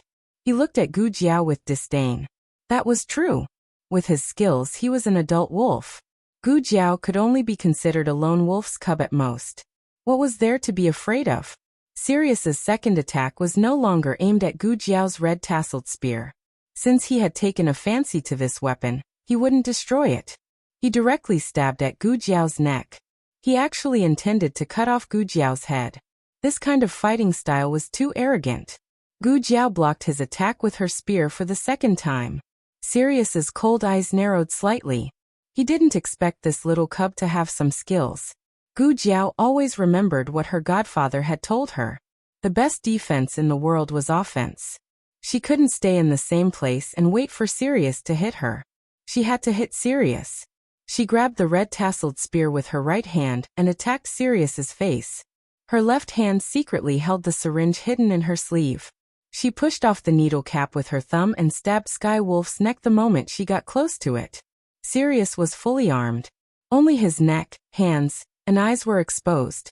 Obviously, the neck was the easiest place to attack. During this period of time, Gu Jiao's strength had not stopped recovering. Compared to when she was in the capital, she had improved a lot. Gu Jiao's hands were so fast that only afterimages could be seen. No one knew that her left and right hands were actually equally agile. She could be right-handed or left-handed.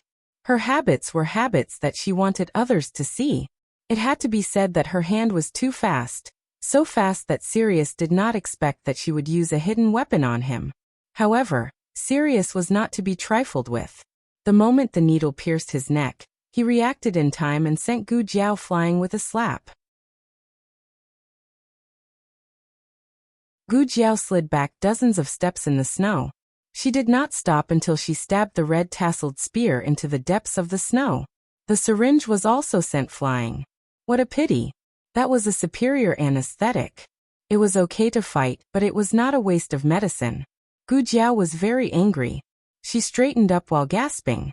She walked over to pick up the syringe that was sent flying and attacked Sirius again. She did not use any fancy moves. Sirius sent Gu Jiao and the syringe flying again. This time, Gu Jiao was not as lucky as the first time. She fell heavily into the snow and could not get up for a long time. Sirius thought that she was dead, so he came to collect his trophies, the red-tasseled spear. Unexpectedly, Gu Jiao supported herself with her hands on the cold ground. She looked like a ferocious little beast. She grabbed the syringe in the snow and stabbed it at Sirius relentlessly. Sirius was really annoyed. After sending Gu Jiao flying again, he planned to break the hidden weapon first and then stomp on Gu Jiao's head. It would be best if he could make Gu Jiao's brains splatter all over the ground. Gu Jiao and the red-tasseled spear fell into the snow together. She covered her chest and resisted the taste of blood in her throat. She coldly stared at Sirius.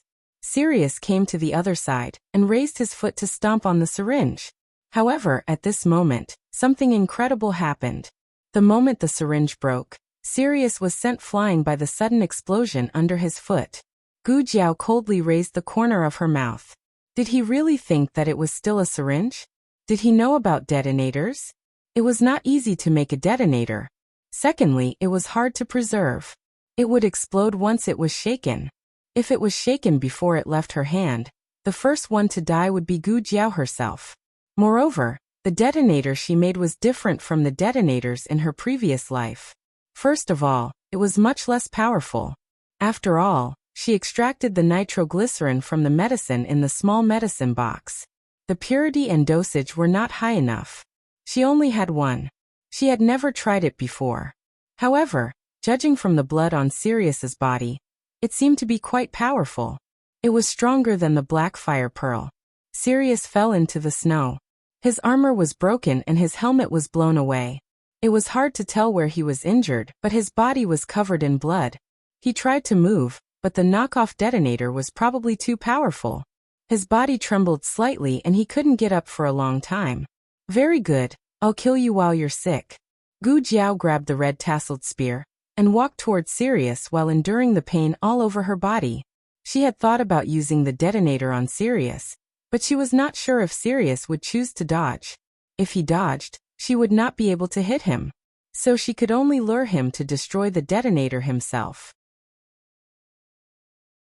In order to make him take the bait, Gu Jiao held the syringe and took so many hits.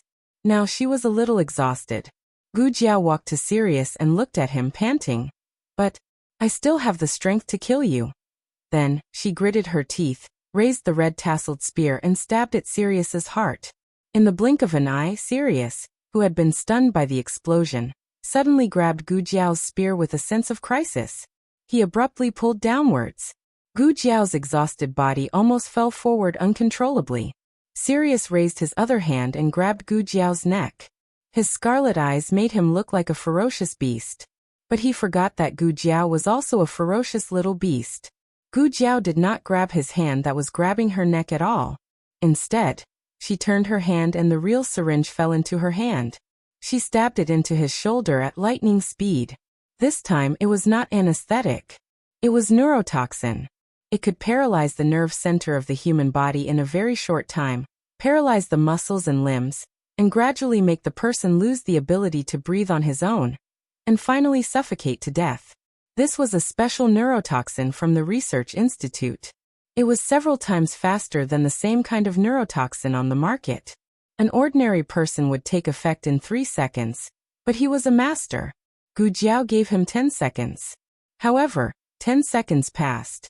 He was still tenaciously holding on. His grip on Gu Jiao's neck did not weaken at all. However, because of his injury, he could not use his original strength. Even so, if he continued to pinch her like this, Gu Jiao would not be able to breathe. There was only one syringe of this drug, and it would be gone after it was used. Moreover, even if there was, Gu Jiao would not be able to get it now. Gu Jiao decided to dig out his eyeballs directly. Unexpectedly, he chose to give up on grabbing Gu Jiao's red tasseled spear, and used his bloody hand to hit Gu Jiao's acupoints. Gu Jiao's hand that was about to dig out his eyeballs froze in midair. Gu Jiao's mind was full of one sentence. It was over. It was up to him to kill her or cut her. Sirius threw Gu Jiao into the snow. He did not grab the red tasseled spear on the ground. Instead, he pulled out the dagger in his boots. The neurotoxin began to take effect. Gu Jiao's eyes rolled. She saw that his hand that was holding the dagger began to tremble. He might not have the strength to stab himself. Sirius could not stab himself, but he could cut his throat. This dagger could cut through iron like it was mud. He fell down beside Gu Jiao and pointed the dagger at Gu Jiao's neck with trembling hands. Gu Jiao felt a deep chill on her neck. The blade was about to cut open her delicate neck. However, at this moment, the neurotoxin in Sirius's body finally took effect.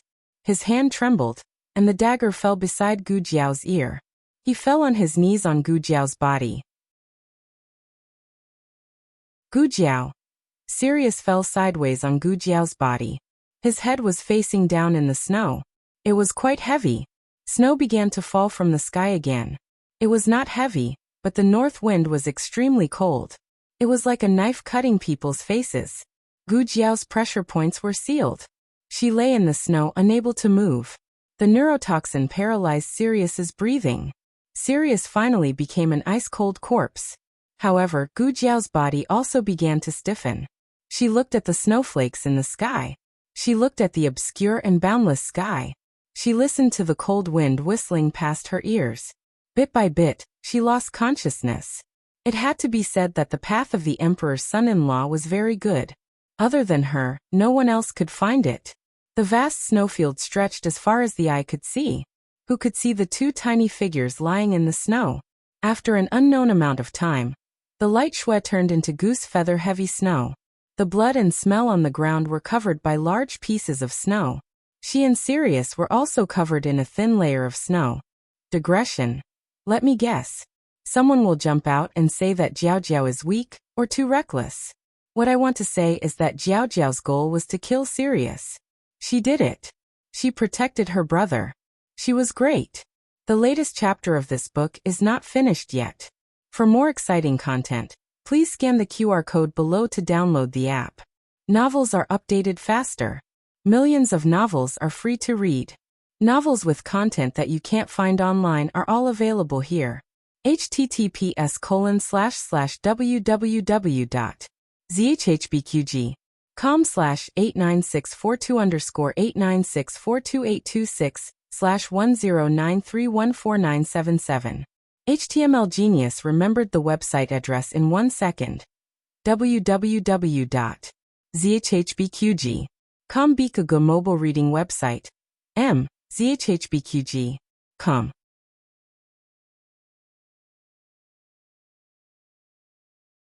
Chapter 515. The latest chapter of this book is not finished yet. For more exciting content, please scan the QR code below to download the app. Novels are updated even faster. Millions of novels are free to read. Novels with connotations that can't be found online are all available here. The battle at Lingguan City was over. The attack started when the snow stopped at dusk and ended completely at dusk. The battle ended in less than 2 hours. The Gu army gathered all their superior forces and used their absolute advantage in numbers and combat power to defeat the 30,000 remaining soldiers of the previous dynasty. King Yi was shot and wounded. The prince consort brought 5,000 soldiers to escort him out of Lingguan City. Of the remaining 25,000 people, 5,000 died on the battlefield and 20,000 became captives. Most of these 20,000 captives were able-bodied men from the frontier fortress and various places. They were either followers of the living Buddha or members of the rebel army who had been coerced by King Yi. Of course, there were also some descendants of the nobles and landlords of the previous dynasty who held important positions under King Yi. The funny thing was that King Yi didn't take them with him when he abandoned the city and fled. Gu Chongqing was wearing a silver cloak and riding a tall horse that was also wearing silver armor. Behind him were the Gu cavalry in uniform. The infantrymen were left at the city gate to clean up the battlefield and form patrols to search for the remaining survivors of the previous dynasty. This wasn't the first time Lingguan City had been at war. The most terrifying thing was that it had been captured by the Chun army not long ago. That day was like today. A large number of Chun army broke through the checkpoint of Lingguan City and captured the defenders of Lingguan City. They had also ridden majestically on the long street. They captured women and able-bodied men when they saw them. They burned, killed, and plundered. There was nothing they wouldn't do. The flames of war rose again. Lingguan City was in a state of panic. All the doors and windows were tightly shut. When they heard the sound of horse hooves again, they didn't even see who had won.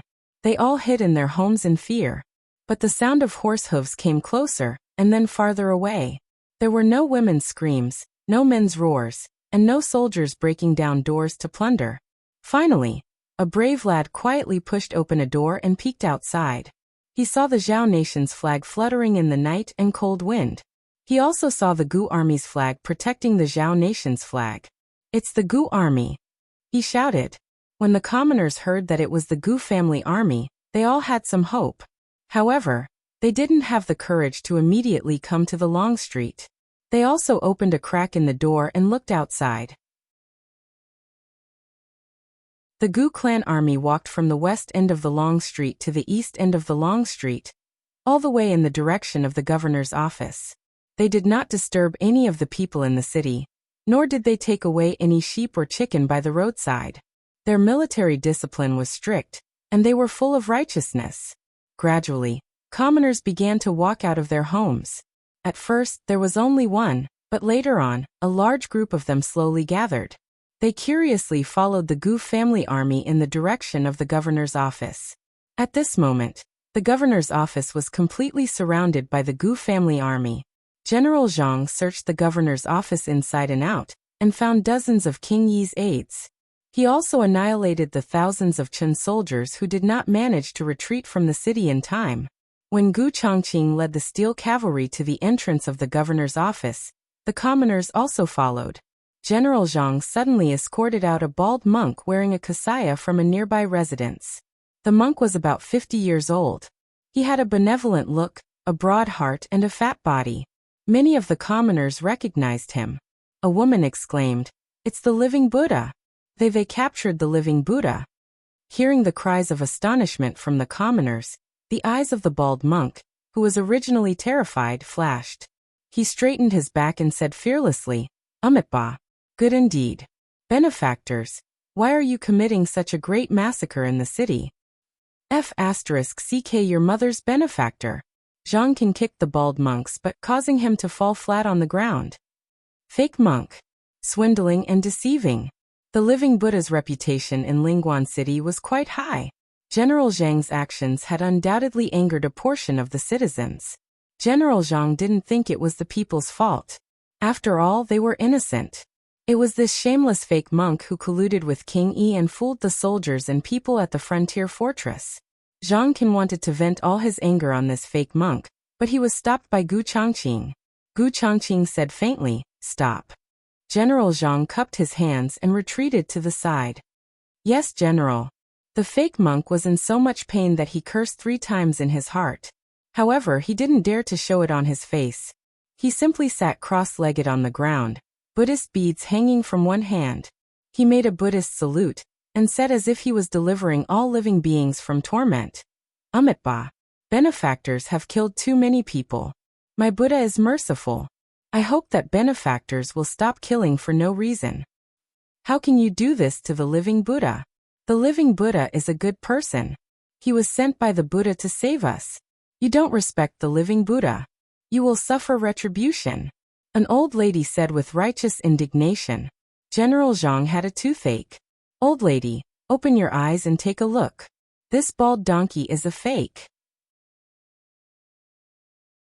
Which great master would collude with the rebel army and trap the people at the frontier fortress in the flames of war? And General Zhang almost blurted out what he had found out, but Gu Chongqing's words interrupted him in time. Gu Chongqing looked down at the living Buddha sitting on the ground and asked, neither too fast nor too slow. You said you are the living Buddha. Well, let me ask you, how many grades are there in the Diamond Sutra? 32. The living Buddha said without hesitation. What is the 32nd grade? Do you remember? The fake monk sneered in his heart. How could he not know the Diamond Sutra if he wanted to pretend to be the living Buddha? He made a Buddhist salute and said slowly, Subhuti.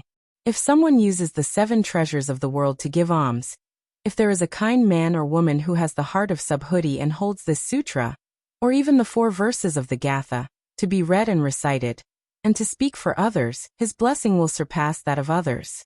What is the meaning of speaking for others? Do not rely on the appearance. Why? All Dharma is like a dream, an illusion, a bubble or a shadow. It is like dew or lightning. It should be observed as it is. Look, he is a living Buddha. Another commoner said. Zhang Qian's temper flared up. He couldn't help but retort. Knowing a bit of Buddhist scriptures makes you a living Buddha.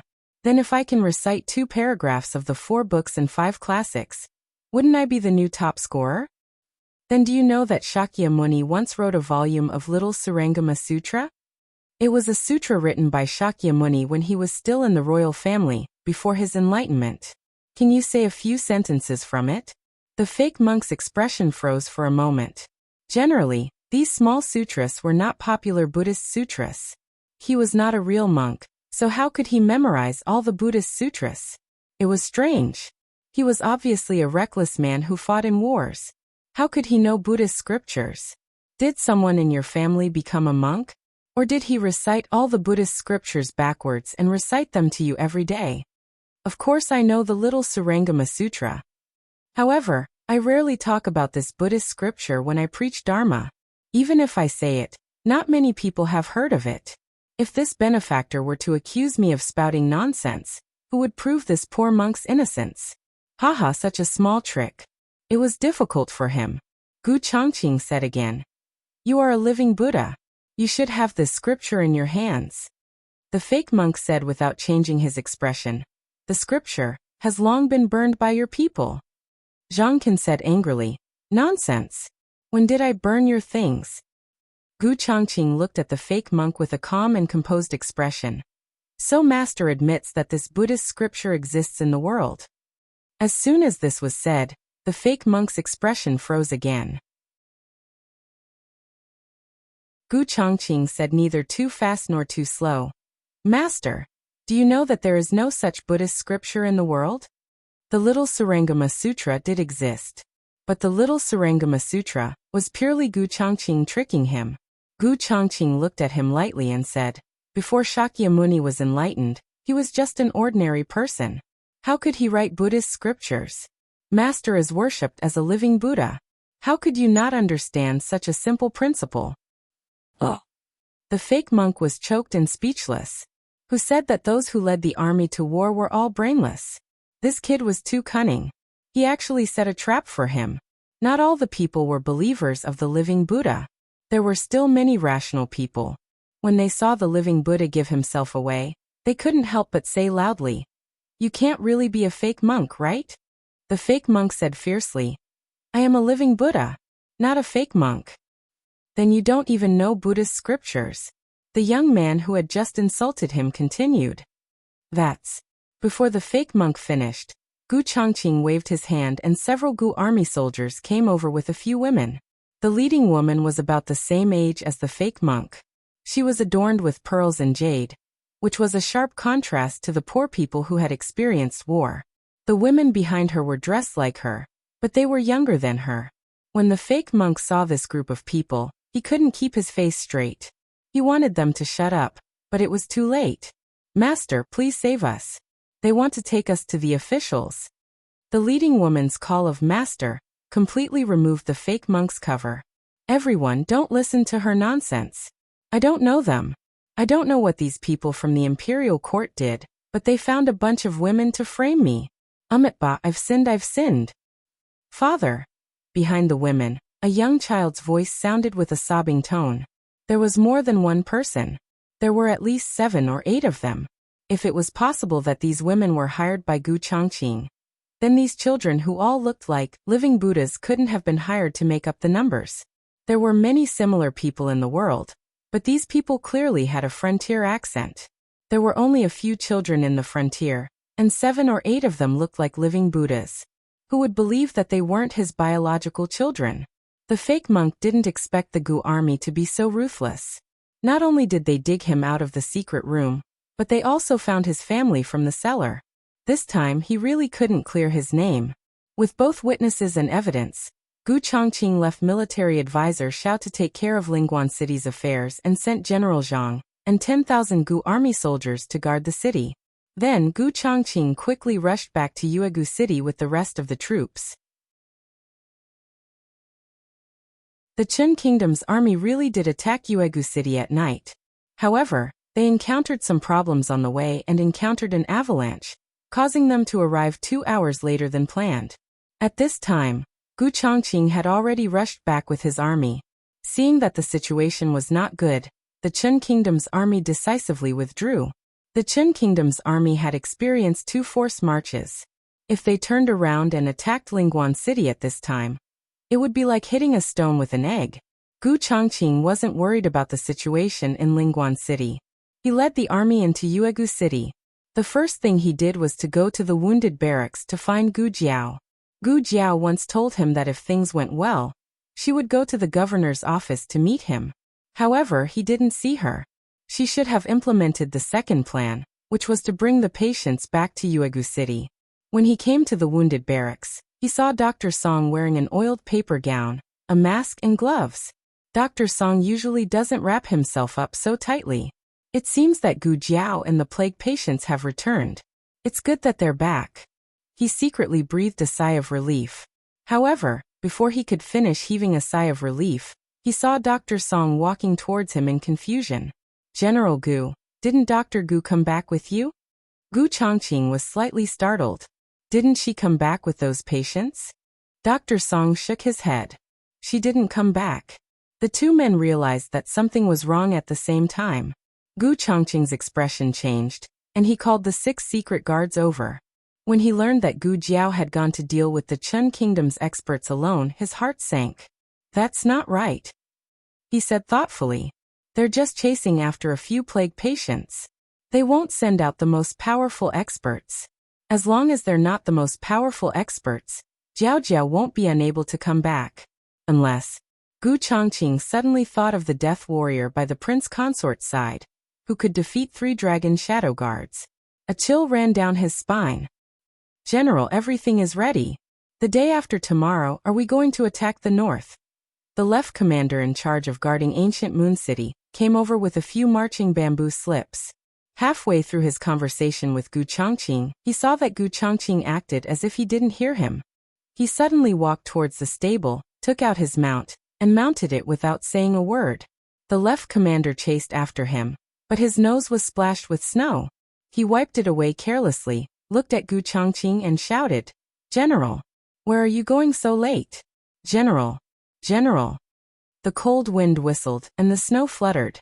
Gu Jiao was frozen into a small ice sculpture in the world of ice and snow. She lay there frozen with Sirius's corpse, losing her body temperature and breathing bit by bit. People would think of many things before they died, but Gu Jiao couldn't think of anything. Her head was frozen. She didn't know how much time had passed, but the last trace of her consciousness was also frozen in the snow. She closed her eyes. Gu Chongqing's horse galloped quickly in the night. It was his most beloved mount. When it came to the residence, it was only a little colt. They had been together for several years, and had already formed an indescribable tacit understanding. The horse felt its master's anxiety, and its hooves almost broke off in the snow. Gu Chongqing went to the forest where the camp had been stationed, and found the bodies of the experts of the previous dynasty buried in the snow. He dug through the snow with his bare hands and turned the bodies over one by one. Not Jiao, not Jiao, not Jiao either. Every one of them had been killed by the red-tasseled spear. It could be seen that Gu Jiao dealt with them with ease. If that death warrior was here, Gu Jiao wouldn't have succeeded so easily. Gu Chongqing finished digging through the last body. His fingers were stiff, and he knelt in the snow, gasping for breath. If Gu Yan was here, he would be able to sense where Jiao Jiao went. After all, Gu Chongqing was not Gu Yan. He couldn't sense Gu Jiao's movements. He just had an inexplicable intuition that Gu Jiao had left the forest with some kind of mission. She might have predicted that she wouldn't come back so soon. Or she might not even be able to come back. So her planned retreat was to let the patients rush to Yuegu City and hand them over to Dr. Song. She took the initiative to find that death warrior. Why did she go to him? Why? The wind and snow were too heavy, and even the horses were unwilling to move forward. The soldier had to dismount from his horse and lead it to try to keep up with the team. However, after just 2 steps, he felt something under his feet and stumbled forward. He fell on a hard light shui pile. The snow pile was a little hard, but he didn't care too much. He pressed on the other side of the snow pile and stood up. But when he pressed on it, he was stunned. What's wrong with the feel of it? A chill ran down his spine, and he carefully looked at his hand. As a result, he saw a round head. He fell back with a cry and tumbled in the snow. As soon as he sat up, he happened to meet a pair of eyes that were still open. He was scared out of his wits. He didn't even care about the horse anymore. He ran forward, scared witless. Ghost! Ghost!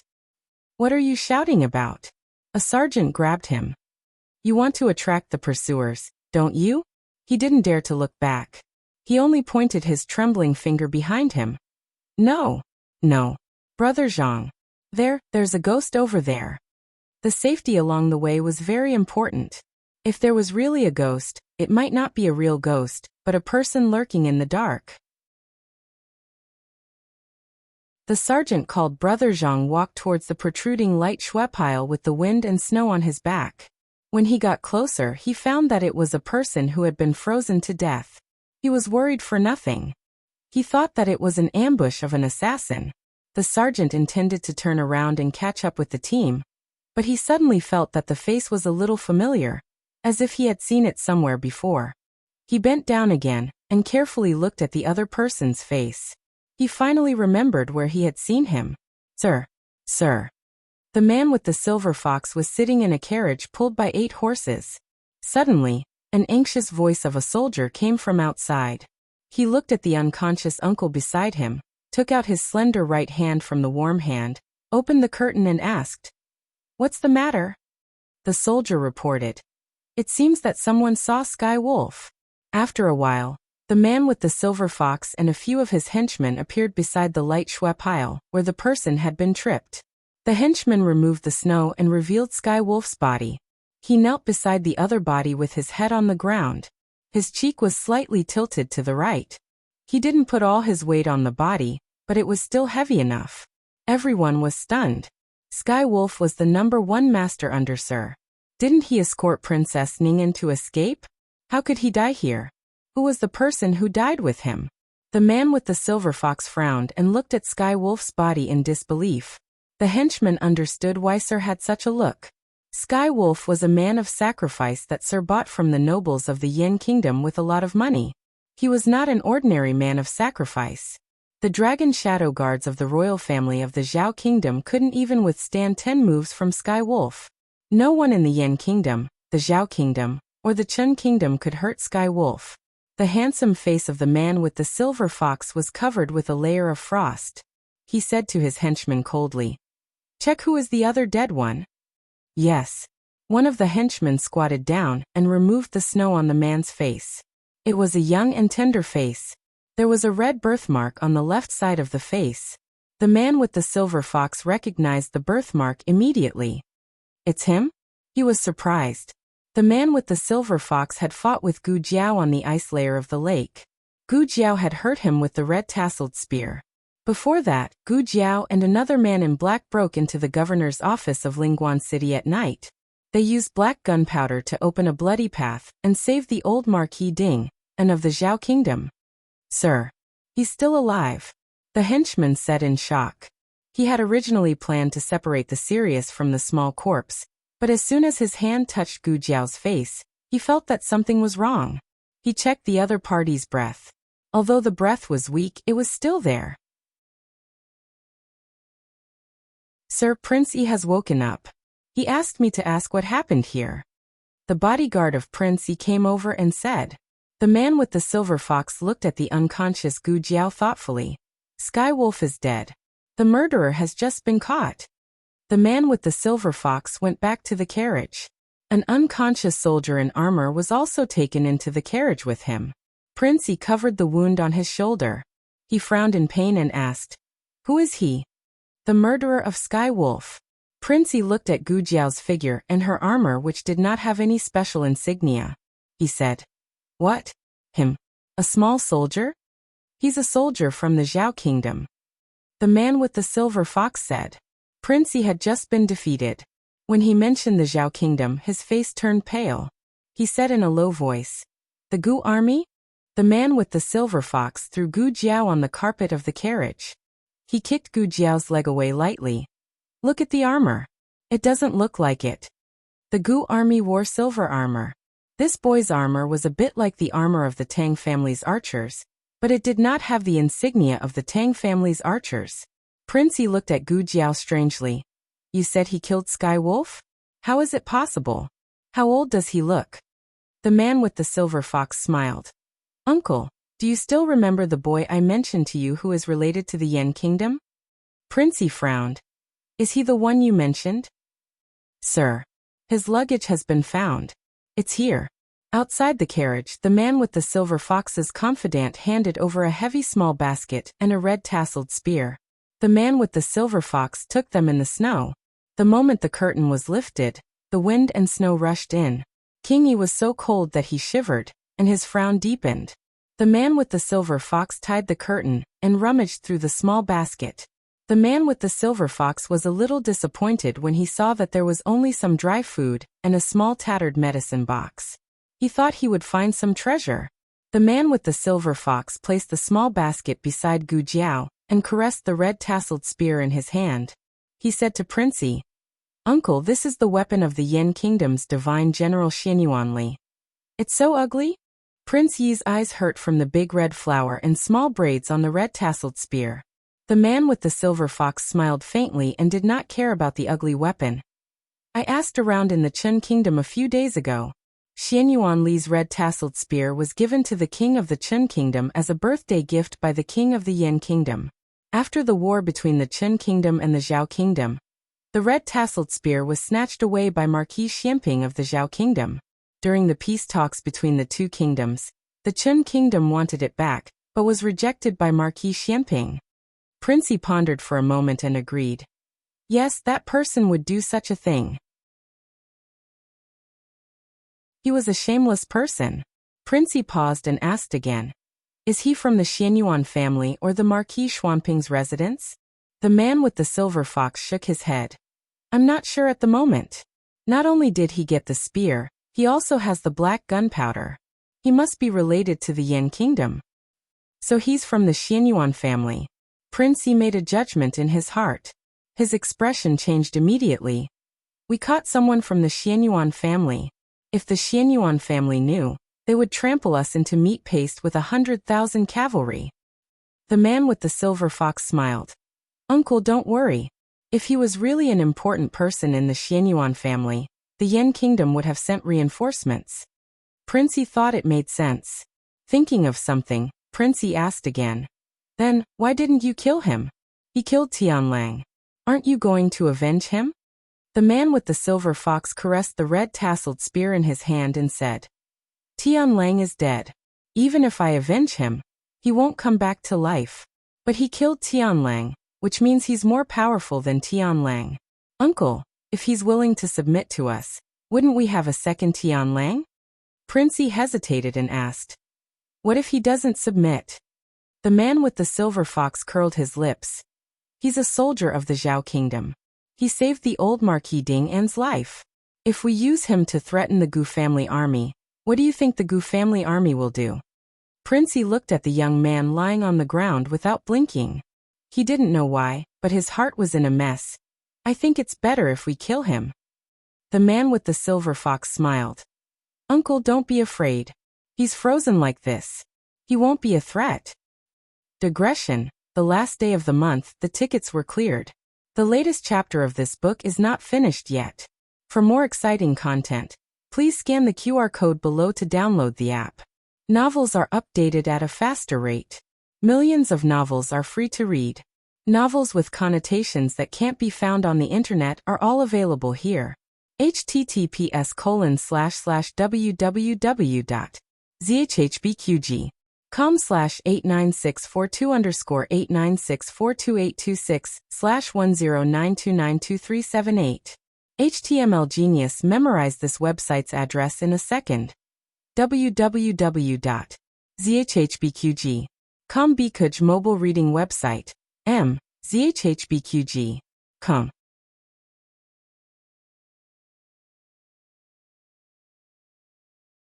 Chapter 516.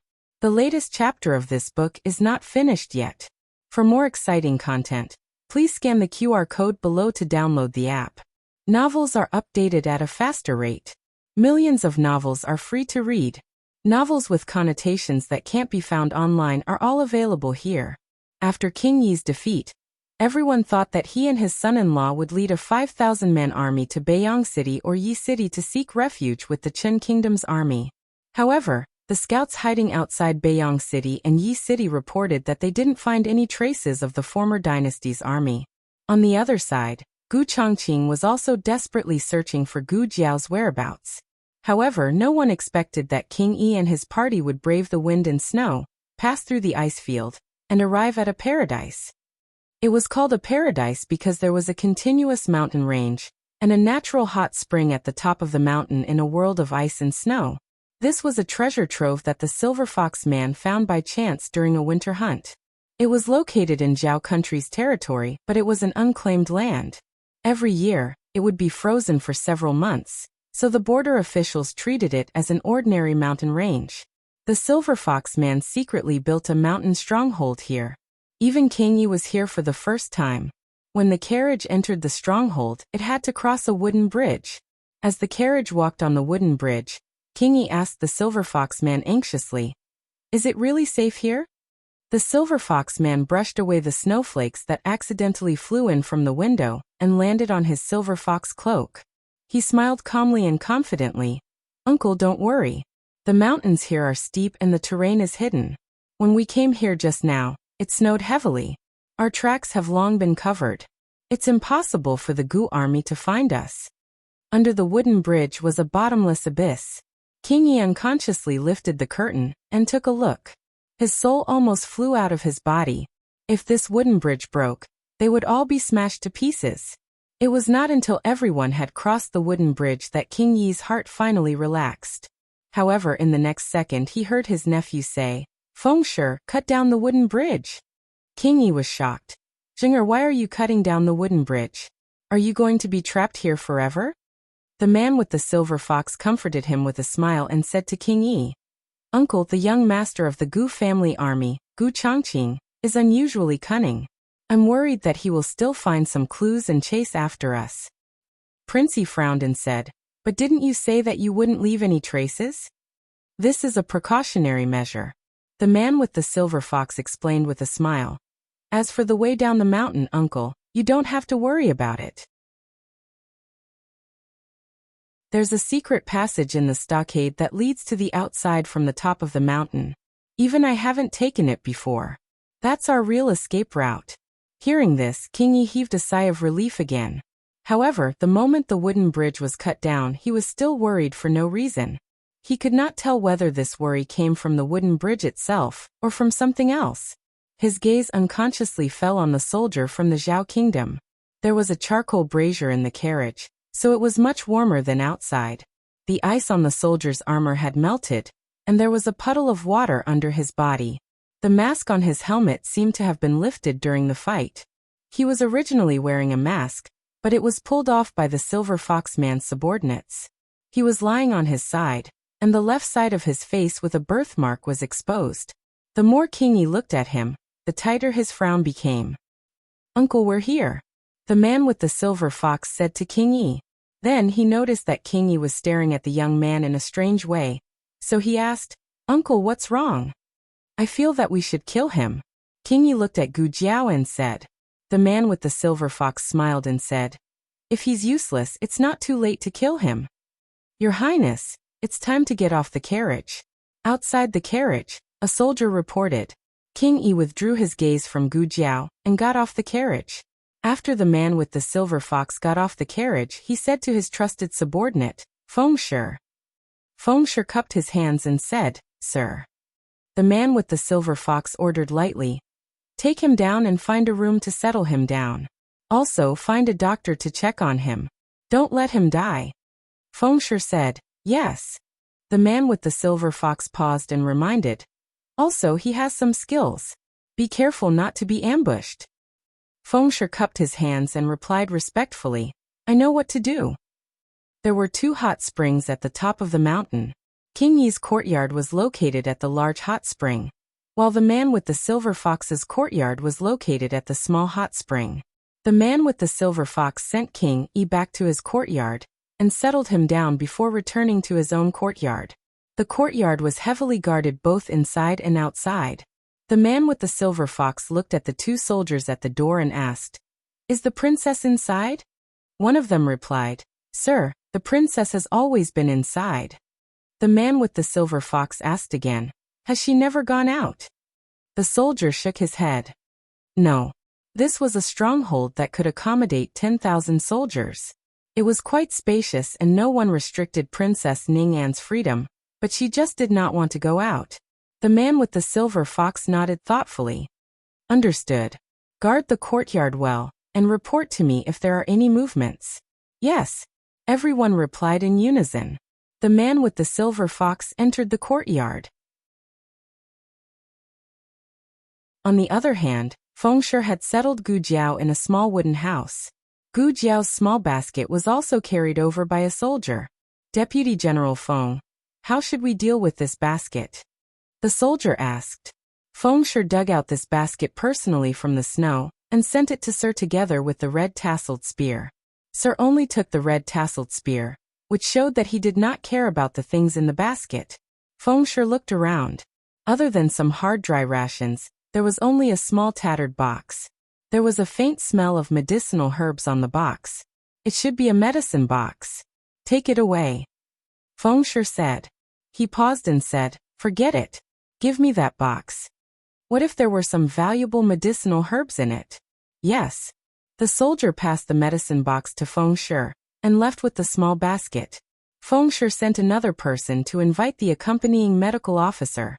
While waiting for the medical officer, Feng Shi tried to open the medicine box, but it would not budge no matter how hard he tried. He touched the lid and said strangely, it's not locked. He pulled out his dagger and inserted it into the gap under the lid, trying to pry it open. With a clang sound, his dagger was broken, but the lid of the box was still intact. What kind of broken box is this? Feng Shi stood up and impatiently kicked the medicine box. He looked at the broken dagger in his hand and said painfully, the dagger that Sir gave me. I haven't used it twice.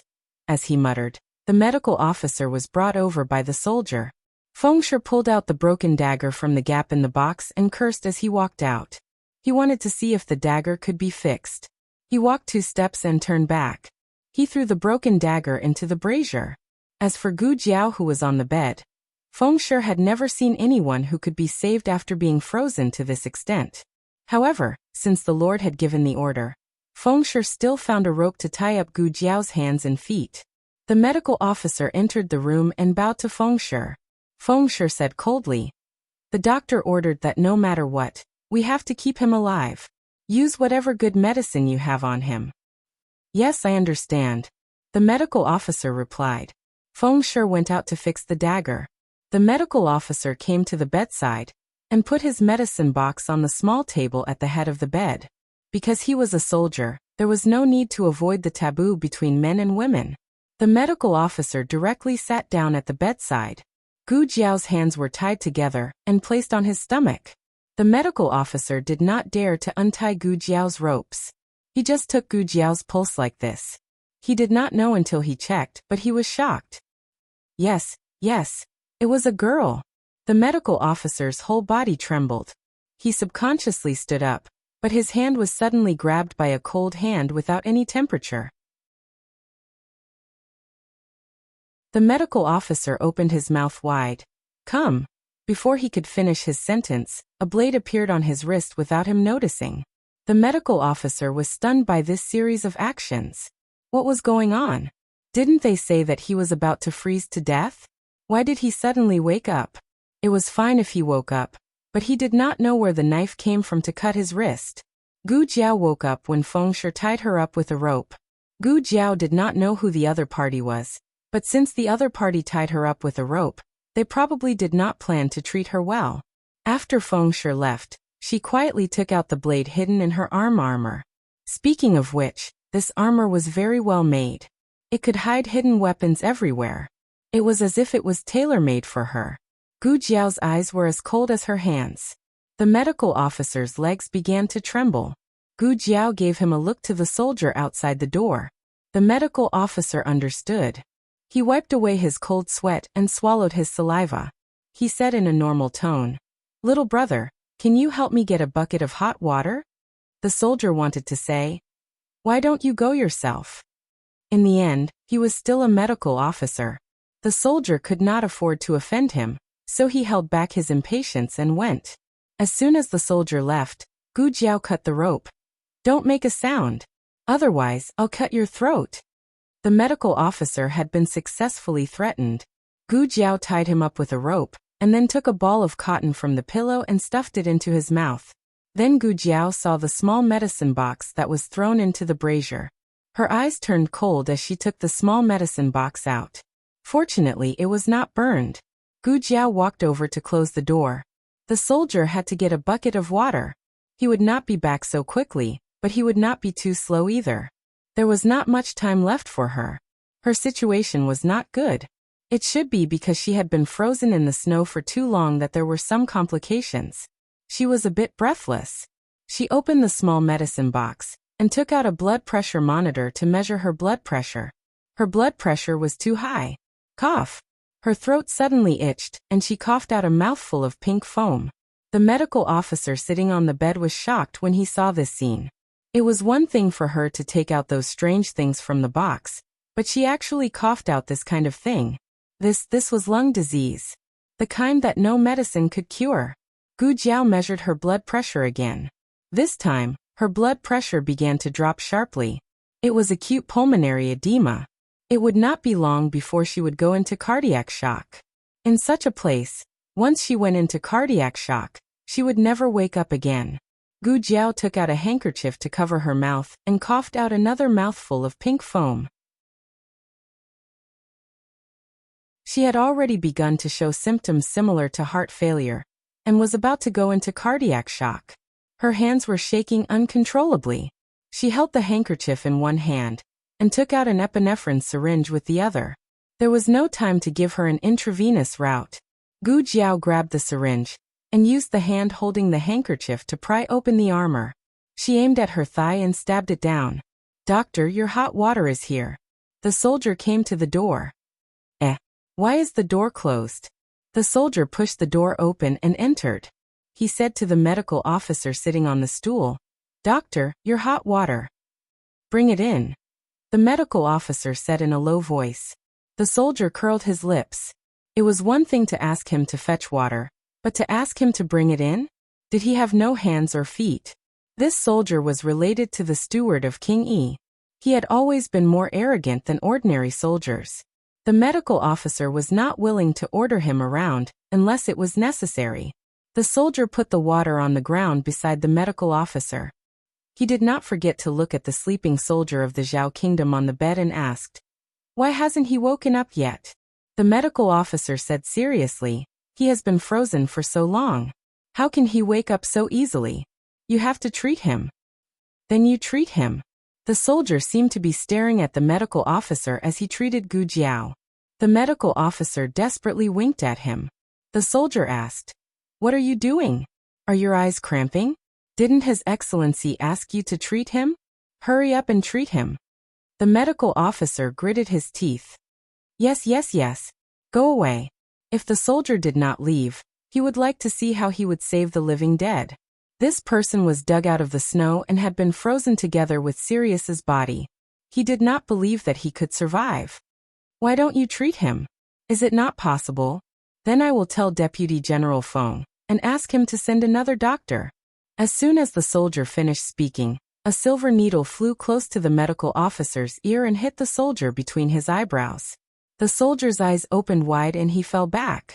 Just as he was about to hit the floor and make a huge noise, Gu Jiao blocked him with her foot, and then gently put him on the ground. The medical officer sighed silently in his heart. I have already warned you, but you did not listen. Gu Jiao lifted the quilt and got up from the bed. Gu Jiao did not threaten the medical officer with a knife this time because she did not need it. When he saw Gu Jiao, not only did she not kill him but also brought him back to life. The medical officer looked at Gu Jiao as if she was a ghost. Where are my other things? Gu Jiao asked the medical officer. The medical officer shook his head like a rattledrum. I do not know, but probably it was taken by Deputy General Feng. He was the one who sent her here. Gu Jiao pulled out the silver needle and put it away. No one will come here for the time being, right? Gu Jiao asked. The medical officer waved his hand. No, this is very remote, and is where the servants live. There are a lot of soldiers outside. Even if you recover, you will not be able to escape. The medical officer. Why should I remind her? Gu Jiao opened the medicine box again. Acute pulmonary edema not only required a cardiac stimulant to prevent cardiac shock, but also to expel the edema from the lungs as soon as possible. Gu Jiao found a bottle of mannitol and gave herself an infusion while asking the medical officer for some information. It turned out that King Yi was really defeated in the Battle of Lingguan City. King Yi abandoned the city and fled with the prince consort and 5,000 soldiers. They met her on the way, and it was the prince consort who picked her up. That was true. The path that Princess Ning'an took was arranged by the prince consort for her. Of course, the prince consort would be able to find it. As for the prince consort's purpose, it was not difficult to guess. It was not because the prince consort was sympathetic, but because she probably still had some value to him. Gu Jiao said thoughtfully. So this is King Yi's nest? Medical officer. Don't ask me, okay? I have said enough. If I say more, my conscience will not let it go. Yes, the medical officer said. It is the nest. Digression. A new month has begun. As usual, I am looking for a wave of guaranteed monthly votes. The latest chapter of this book is not finished yet. For more exciting content, please scan the QR code below to download the app. Novels are updated at a faster rate. Millions of novels are free to read. There are novels with connotations that cannot be found online here. https://www.zhhbqg.com/89642_896428266/1092684484. HTML Genius remembered the website address in 1 second. www.zhhbqg.com Bikuga mobile reading website. zhhbqg.com.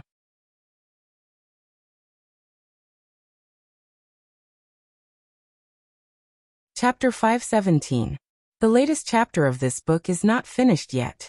For more exciting content, please scan the QR code below to download the app. Novels are updated even faster. Millions of novels are free to read. Novels with connotations that can't be found online are all available here. After Feng Shi's dagger was broken, he took the broken part of the dagger directly to the armory. He found a soldier who forged weapons and had them repair his dagger. These soldiers were all blacksmiths.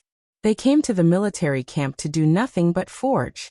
At this time, they were repairing the soldiers' broken armor and weapons. They were a bit busy. Although Feng Shi was the prince consort's man, repairing armor and weapons was an urgent order from King Yi. Finally, a soldier finished repairing the armor in his hand. Feng Shi hurriedly handed his dagger to him. The soldier took it and looked, saying, "The blade is broken." Feng Shi asked, "It can't be repaired?" The soldier said truthfully, "It's very difficult. Usually we repair the blade with a curved edge or a gap. Deputy General, your dagger is broken like this. It's very difficult to reconnect it." There will also be marks. The main reason was that their forging skills were not good enough. It was said that in the country of Liang, they could make broken blades flawlessly reconnect. Then is there no other way? Feng Shi asked. Melt it down and redo it. The soldier said. Redo it? Is it still the dagger that Darren gave me? Feng Shi felt stifled, but there was no other way. In order to pry open a small broken box, he actually broke the dagger that Darren gave him. Thinking about it made him angry. In the end, Feng Shi didn't choose to melt the blade. He took the broken dagger and walked back. The more he thought about it, the angrier he became. Unknowingly, he arrived at the place where Gu Jiao was imprisoned. That was the yard where the residence's miscellaneous items were stored. As the medical officer said, no one came here. However, there was a large group of soldiers training 50 steps away from the main entrance of the yard. Strictly speaking, the defense of the yard was very tight. Feng Shi was angry and couldn't help but want to vent his anger on that soldier from the Zhao kingdom. He arrived in front of Gu Jiao's room and found that the soldier guarding the door was gone. He frowned. He remembered that the door was open when he left, and now it was closed. His face darkened at the sight of so many strange things. He pushed the door open and entered the room without hesitation. He glanced inside warily. He saw the medical officer standing in front of the bed and bending over to bandage the wound on the soldier's wrist. The medical officer heard the movement behind him and also felt the cold wind from outside the door.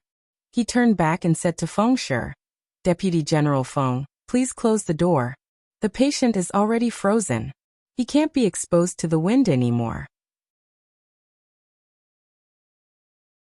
He won't get better. Can he really recover? Although Feng Shi asked the medical officer to keep the boy alive, he didn't care. After all, he had been in the frontier fortress all year round and had seen too many people with frostbite. Being frozen to this extent, the boy wouldn't be able to live for more than a few days. The medical officer cleared his throat and unhappily said, Are you questioning my medical skills? Feng Shi was speechless for a moment. Although he was indeed questioning her, it would be embarrassing to say it out loud. He coughed lightly, looked at the youth's wrist and said, Why did you untie him? The medical officer said seriously, He is injured. Didn't you ask me to keep him alive? Without the rope, how can I bandage his wound? If I don't bandage his wound, what will happen if he gets infected? He is so frozen that he only has one last breath left. He is lucky that he didn't die. If I delay any longer, even if the gods come, they won't be able to save him. Since the medical officer said that the boy only had one last breath left, Feng Shi didn't care about the matter of his hands being tied up. How long will it take for him to wake up? Feng Shi asked. That's hard to say, the medical officer said and looked at the door. If you let him continue to be exposed to the wind, he probably won't wake up for 10 days to half a month. Feng Shi quickly went into the room and closed the door. Then he felt that something was wrong with him. Why did he come in? He didn't want to look at this boy. Where are the people outside? Feng Shi asked. The medical officer pretended to turn around. While bandaging Gu Jiao's non-existent wound, his eyes drifted. How would I know? I've been treating him inside. This boy, where did he go? Feng Shi impatiently walked out of the room. Door. The medical officer's voice came from inside the room. Feng Shi frowned and closed the door behind him. After making sure that Feng Shi was far away, the medical officer's legs gave way, and he sat on the edge of the bed. He raised his hand to wipe away the cold sweat on his forehead, panting heavily. You scared me to death, scared me to death. Luckily, I didn't let the cat out of the bag. You don't know Prince Yi's methods. If he finds out that I helped you. Halfway through his sentence, the doctor felt that something was amiss. He took a closer look and saw that Gu Jiao had already fallen asleep in such a short period of time. Medical officer. The medical officer waved his hand in front of Gu Jiao's eyes. Hey girl? Girl. Little boy? Gu Jiao didn't respond. Good. I will expose you now. The medical officer turned to leave, but just as he reached the door, a small ghostly voice came from behind him. Bury the body. The medical officer staggered and fell forward. His forehead hit the door, and a big bruise immediately appeared on his forehead. He didn't dare to turn around and only turned his head slightly. Remember to bring 2 steamed buns when you come back. I am hungry, Gu Jiao said lightly with her eyes closed. I am Prince Yi's man. You will make me look unjust, the medical officer said sternly. Gu Jiao turned over and faced the inside of the bed. I will let you touch the medicine box. Medical officer, deal. Gu Jiao slept from noon to night. The acute pulmonary edema caused by frostbite had slightly improved, but it would take a long time for her to fully recover. She had to stay on the mountain for a few days. Moreover, Gu Jiao paused and took 2 chloramphenicol tablets from the medicine box. Then she poured herself a glass of water. Halfway through, the medical officer came over. Seeing that she was awake and drinking water at the table, the medical officer couldn't help but look her up and down. To be honest, her face was still a little pale. It was obvious that she had been freezing, but she was much better than when she was sent here in the morning. At least she wasn't as pale as a corpse. Here, the steamed buns you asked for. The medical officer put the food box on the table and took out a bowl of steamed buns and a bowl of red date ginger soup. It is to ward off the cold. Drink it. If it was really a boy, a bowl of ginger soup would be enough. Considering that she was a girl, the medical officer cut a few pieces of red dates and added a spoonful of brown sugar. And this? The medical officer took a small basket from behind him. Is this yours? Yes. Gu Jiao nodded. I couldn't find the things inside. I only found this basket, the medical officer said regretfully. Gu Jiao took the small basket. This was the basket that Gu Xiaoshan made for her. It was very durable and had accompanied her from the capital to here. It had never broken. Gu Jiao put down the small basket and ate the steamed buns with the ginger soup. After drinking the warm ginger soup, Gu Jiao sweated all over and felt much better. After she finished eating, she took out 2 pills from the small medicine box and handed them to him. Eat it. What is this? The medical officer looked at the pills in his hand strangely and asked. Medicine, Gu Jiao said. Why do I need to take medicine? The medical officer asked. Gu Jiao said indifferently. Just eat it when I tell you to. Why are you talking so much nonsense? The medical officer refused in his heart. He didn't know what kind of medicine it was. What if it was poison? He looked at the medicine in his hand and then at the small medicine box on the table. Can I touch it more after eating it? Gu Jiao. No. Medical officer. For the next 2 days, Gu Jiao quietly stayed in the small room to recuperate. That soldier was nowhere to be found. Deputy General Feng couldn't find him, so he sent a new person over. It wasn't a small matter for a soldier to go missing in the military camp. However, something even bigger had happened in the military camp in the past few days, so they had no time to look for a missing soldier.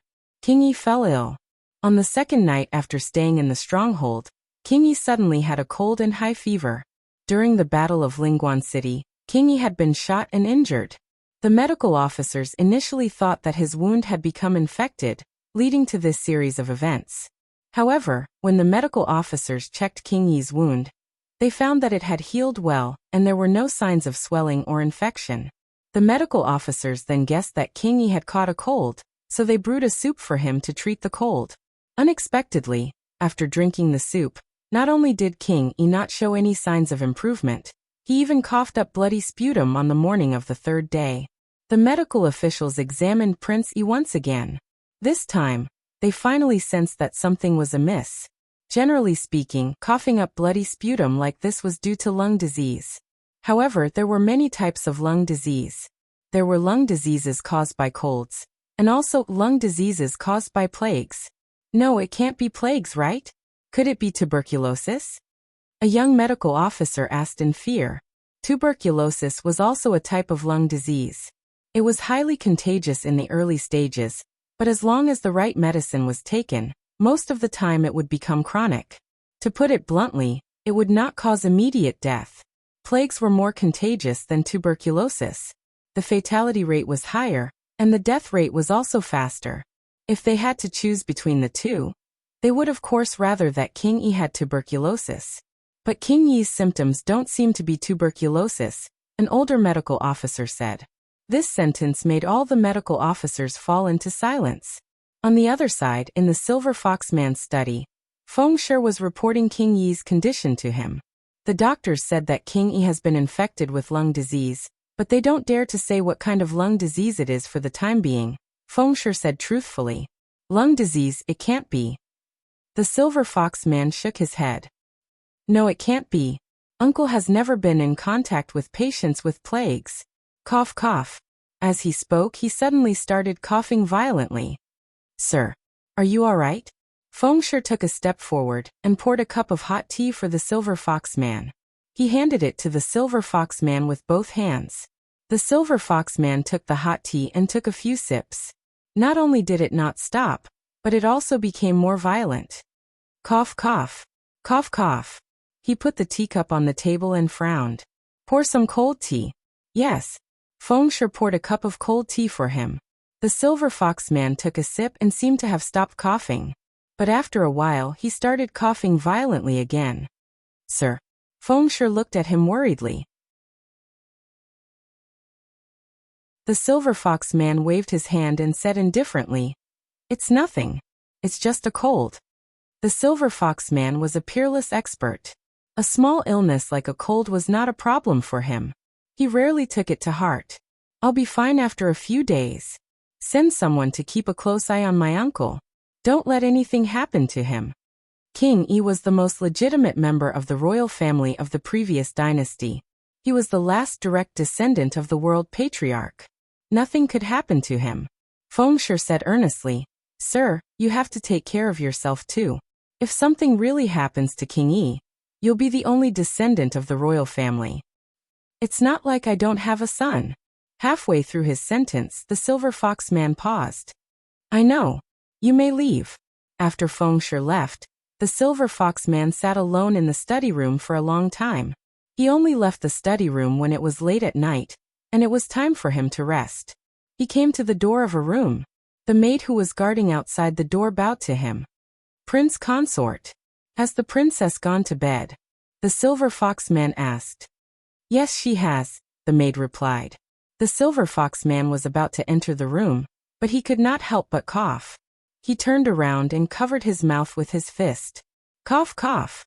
Prince Consort, are you feeling unwell? The maid asked. The Silver Fox Man put down his fist and said indifferently, I'm fine. Forget it. The princess has gone to bed. I won't disturb her. The next morning, King Yi was finally diagnosed with an epidemic disease by the medical officers. When the Silver Fox Man heard the news, he was looking at the military deployment map of the stronghold in the study room. He put down the map in his hand and looked at Feng Shui with a frown. What did you say? What happened to my uncle? His Highness King Yi. His Highness King Yi has contracted an epidemic disease. Impossible. That's what the medical officers said. The medical officers even asked me to ask you, sir, if there's a need to isolate His Highness King Yi? But uncle. The Silver Fox Man stood up agitatedly. Immediately he felt an itch in his throat. He covered his mouth with a handkerchief and coughed violently. After coughing, he removed the handkerchief and saw blood on it. Sir. Feng Shui saw it too. His expression changed abruptly. He strode towards the Silver Fox Man. Don't come over. The Silver Fox Man raised his hand to block him. His eyes flickered and his expression was complicated. Go out first. No one is allowed to enter this study room. Feng Shui said. But, the Silver Fox Man said, get out. Feng Shui clenched his fist. Yes. Feng Shui gritted his teeth and walked out of the study room. However, the moment he walked out, he suddenly bent over and coughed out a mouthful of blood.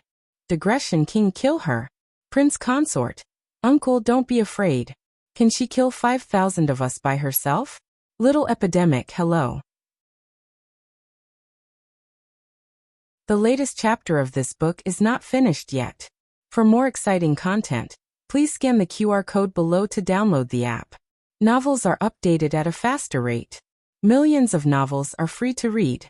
Novels with connotations that can't be found on the internet are all available here.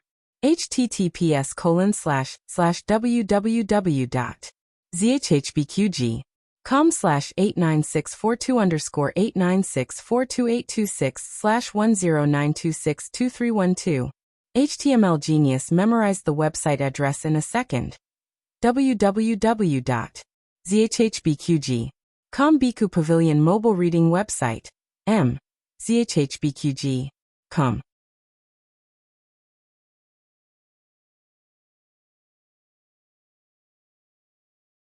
Chapter 518.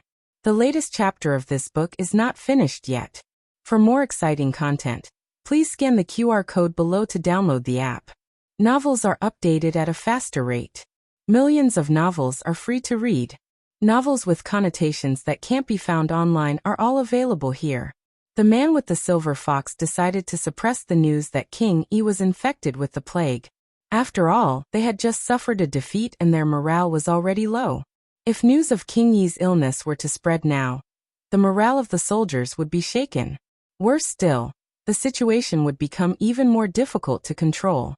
The man with the silver fox called the medical officers who were treating King E to a small wooden house nearby. He sat behind a screen, at least 10 steps away from the medical officers. The medical officers thought that he was worried that they had just come into contact with King E, and was afraid that he would be infected. Behind the screen, the man with the silver fox sat on a cushioned chair and asked in a normal tone, "How is my uncle's condition? I want to hear it from you personally. Is my uncle really infected with the plague, and can he be cured?" The medical officers looked at each other, not knowing how to answer the man with the silver fox. The first two questions were not difficult to answer, but the last one was the hardest. In the end, the most experienced medical officer Chen boldly answered, "Sir, after our careful diagnosis, His Highness King E is indeed infected with the plague. As for whether he can be cured, we dare not jump to conclusions." The man with the silver fox's expression became very ugly. "All of you have come into contact with my uncle?" The man with the silver fox asked in a low voice. The medical officer's expressions all became complicated. They did not know that King E was infected with the plague at first, so they did not take enough precautions and directly took King Yi's pulse.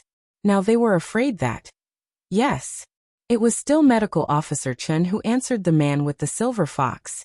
The man with the silver fox's expression became even darker. He clenched his fists subtly and asked, "Have all the medical officers treated my uncle? If so, there would be no medical officers in the military camp who would not be quarantined. This would be very disadvantageous to their current situation. What if, he meant what if someone who was not infected with the plague was infected?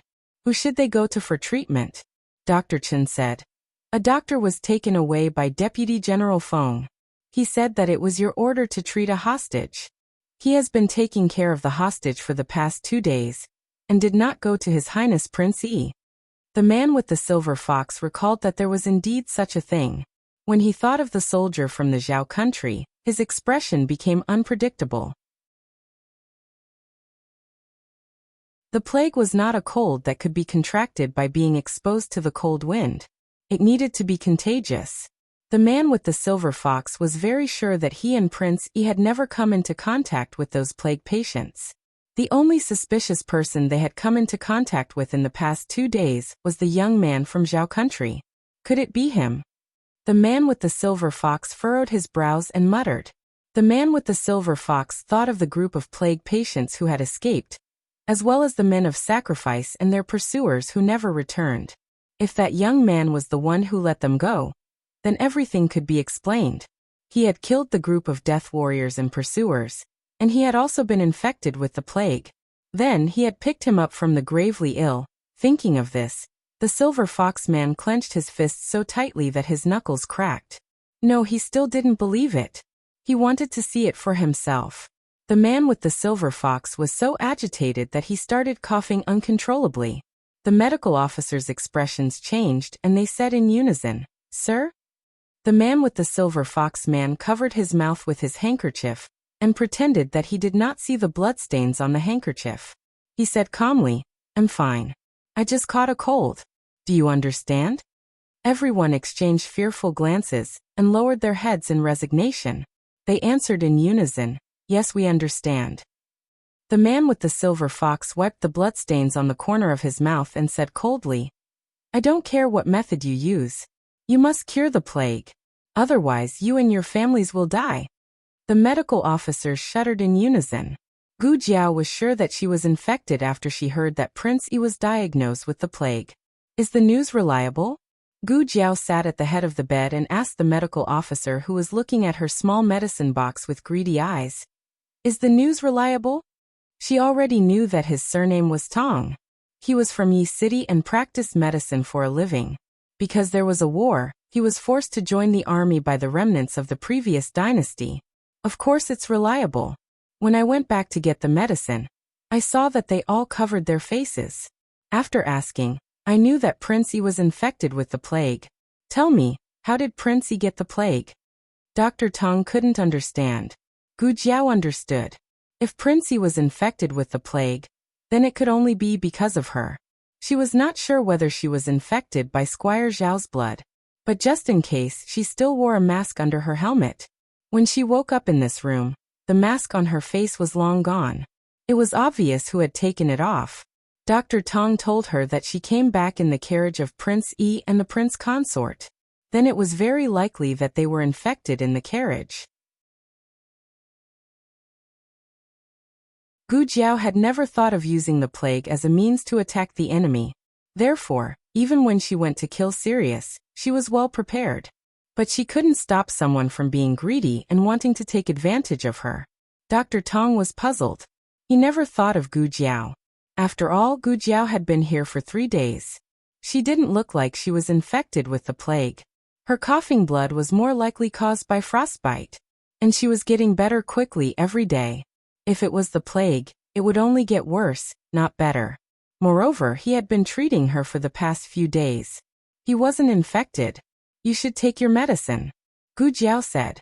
Dr. Tong was happiest when he took his medicine every day, because Gu Jiao allowed him to personally open the small medicine box and take out the small pills. That feeling was simply too good. Dr. Tong washed his hands and opened the small medicine box very sincerely. He didn't recognize any of the medicine inside, but he didn't know what it was. He knew which medicine he should take.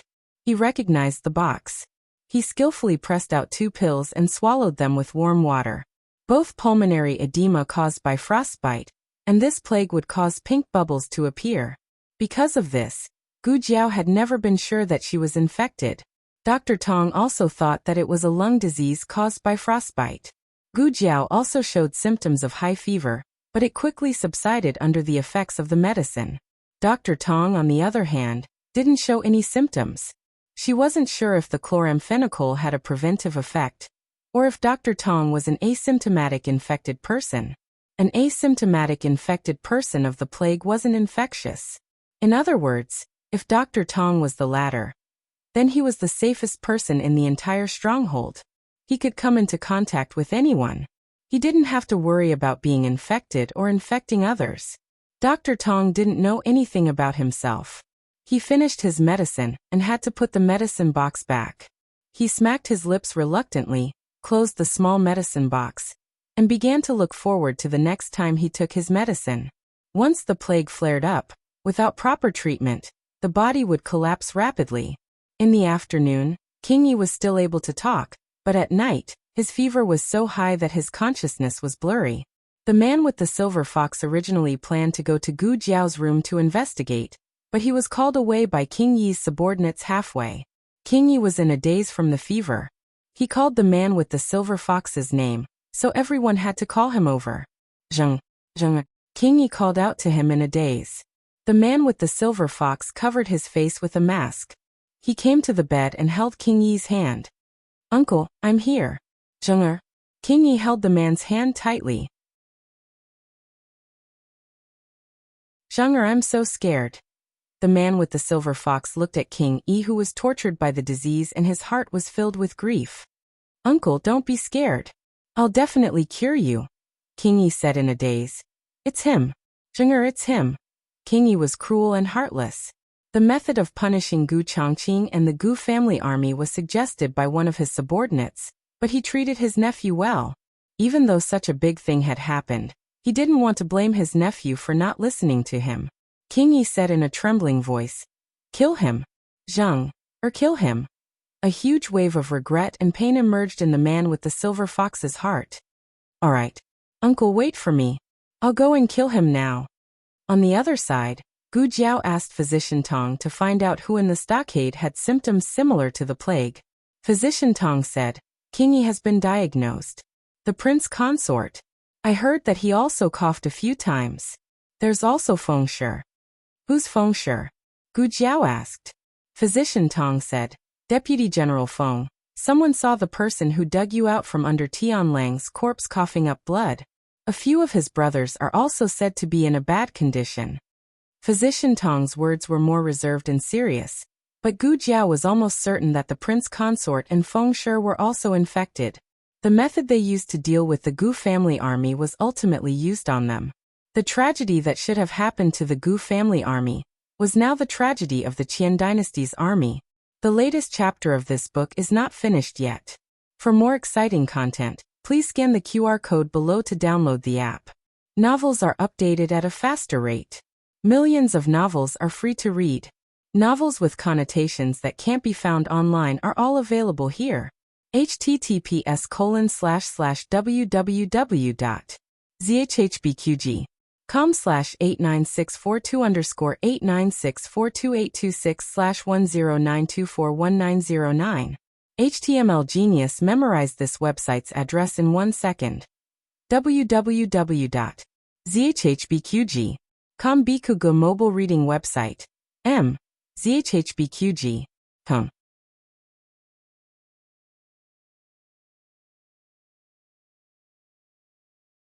Chapter 519. The latest chapter of the book is not finished yet. For more exciting content, please scan the QR code below to download the app. Novels are updated faster and more frequently. Millions of novels are free to read. Novels with content that can't be found online are all available here. Gu Jiao didn't have so much medicine to save an entire village. If she did, she wouldn't have chosen to stop the plague at its source. Moreover, they were all trusted aides handpicked by Prince Yi and the prince consort. They wouldn't surrender even if she saved them. Gu Jiao finished her 4-drip. She pulled out the needle and packed up the medical supplies. Dr. Tong said, It's time for dinner. I'll go to the kitchen to see if dinner is ready. He walked out as he spoke. However, he soon turned around and rushed into the room with a frightened expression. He slammed the door shut and pressed his back against it. Oh no! The prince consort is here. He's here to kill you. Kill me? Gu Jiao asked. Dr. Tong said anxiously. I saw a sword in his hand. If he's not here to kill you, is he here to cut down trees? Was Prince Yi dying and finally decided to kill her to vent his anger? Gu Jiao stared coldly and said to Dr. Tong, Move aside. Dr. Tong said, Aye, of course I have to move aside. I won't block the sword for you. But his legs were so weak that he couldn't move. Gu Jiao stood up and walked towards Dr. Tong. She reached out and pulled Dr. Tong back.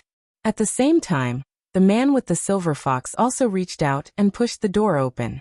Just as the two were about to clash, a soldier suddenly reported anxiously from outside the room. Sir! Oh no! The princess is injured. Gu Jiao heard the sound of hurried footsteps outside the door. Dr. Tong stuttered and asked, "WWW, have they left?" Gu Jiao nodded and put down the hand that was about to pull him away. They're gone. Dr. Tong's legs went weak, and he fell to the ground. Someone's here, Gu Jiao suddenly said. Dr. Tong scrambled to her feet and hid behind Gu Jiao. Gu Jiao vigilantly looked at the tightly shut door, and secretly tightened her grip on the silver needle at her fingertips. Dong dong dong. The person outside the room gently knocked on the door, following which a low female voice slowly rang out. I am the princess's maid, Lianer. The princess asked me to come here. Gu Jiao looked at Dr. Tong. Dr. Tong nodded silently. There was indeed a maid by Princess Ning An's side called Lianer, and the voice was indeed the same. Gu Jiao walked back to the table, took out a mask from the small medicine box, and put it on. She also put on the helmet, put down the iron mask, and opened the door for Lianer. Don't come in, Gu Jiao said. Lianer's foot stopped halfway. She didn't know if it was because of this sentence or because of the voice that said it. Leonor looked at the young man in front of her in disbelief.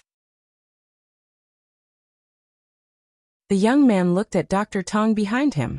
Go outside and keep watch. Call us if anyone comes. Dr. Tong left. Leonor looked at the handsome young man in armor in front of her and opened her mouth. You are. The prince consort was lured away by the princess? Gu Jiao asked straightforwardly. Now Leonor was sure that this young man was actually a girl. Leonor was so shocked that she almost couldn't speak. Wasn't he a soldier of the Zhao kingdom? How did he become a girl? It was the princess who lured him away. Leonor recovered after a while and replied to Gu Jiao. The princess heard that they caught a soldier of the Zhao kingdom, but the prince consort's people kept a close eye on him, so the princess didn't have a chance to see you. Tonight, the princess saw the prince consort go out with a sword and guessed that he might have come to kill you. She didn't care much and told me to quickly come and take you out. Right, are you from the Gu army? Or, are you a border guard? Neither. Gu Jiao said. I'm from the capital. Gu Jiao took out the token under her armor. Do you recognize it? Gu Jiao asked. Leonor reached out to take it. Gu Jiao said. Don't come close. Oh. Leonor retreated and looked at it carefully for a while. Her eyes lit up. It's the token of Renshou Palace. The princess also has one in her hands.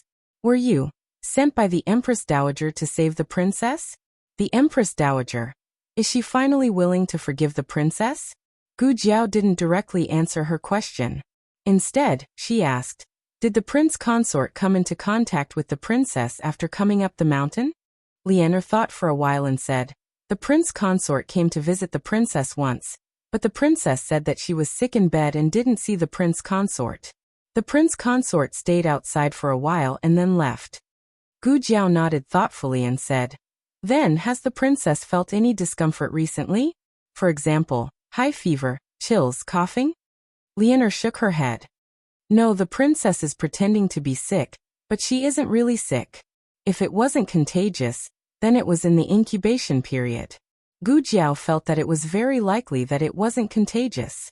After all, she didn't pay attention to the prince consort, and the prince consort didn't force himself to get close to her. The possibility of contagious breathing and droplets was almost zero. By the way, what's your name? Leonor asked. Gu Jiao. Gu Jiao said. Leonor asked, then should I call you Miss Gu or Little Brother Gu? It's up to you. It was just a name, so Gu Jiao didn't care. Leonor scratched her head and said, when we're fighting outside, I'll call you Little Brother Gu. Little Brother Gu, hurry up and leave with me. The princess can't delay for long. The prince consort will come to kill you later. The prince consort wanted to kill her, so Gu Jiao naturally had to leave. However, she couldn't leave by herself. She had to take Princess Ning'an away.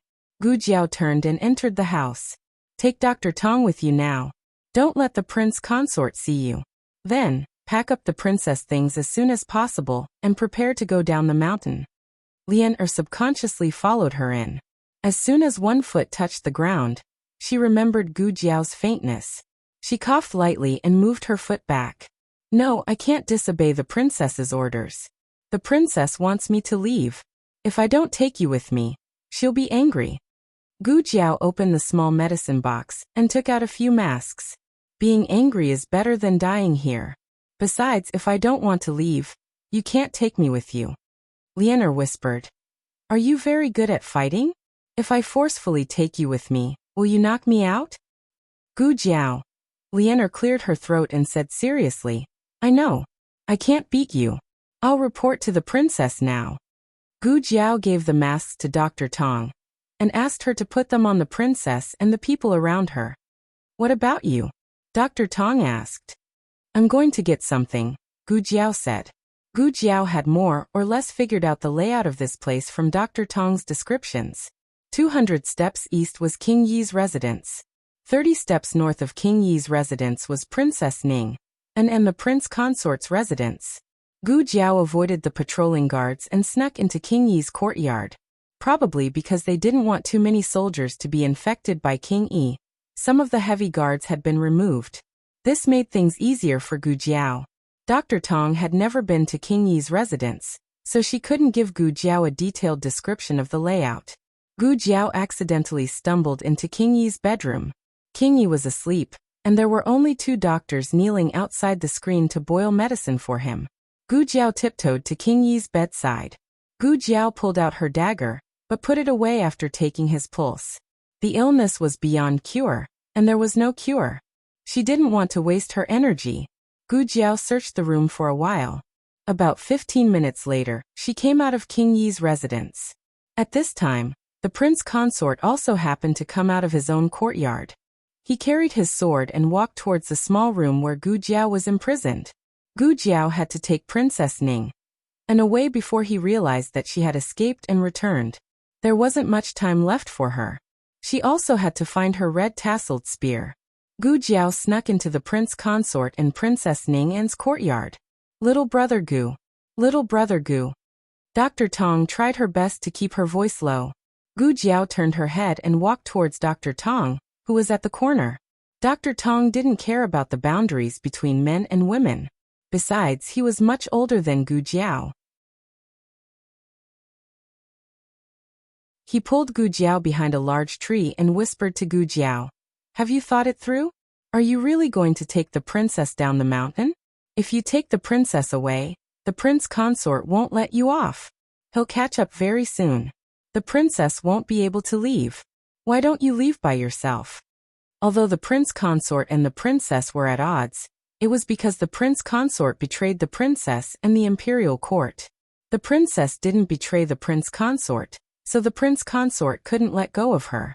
He wouldn't allow anyone to take her away. Gu Jiao looked at him calmly and asked, "Do you have anything to pack?" Ah. Dr. Tong was startled. Weren't they talking about the princess? Why did they talk about him? Gu Jiao said, "If you don't, then go to the princess's place and wait for me." You. Dr. Tong seemed to have realized something.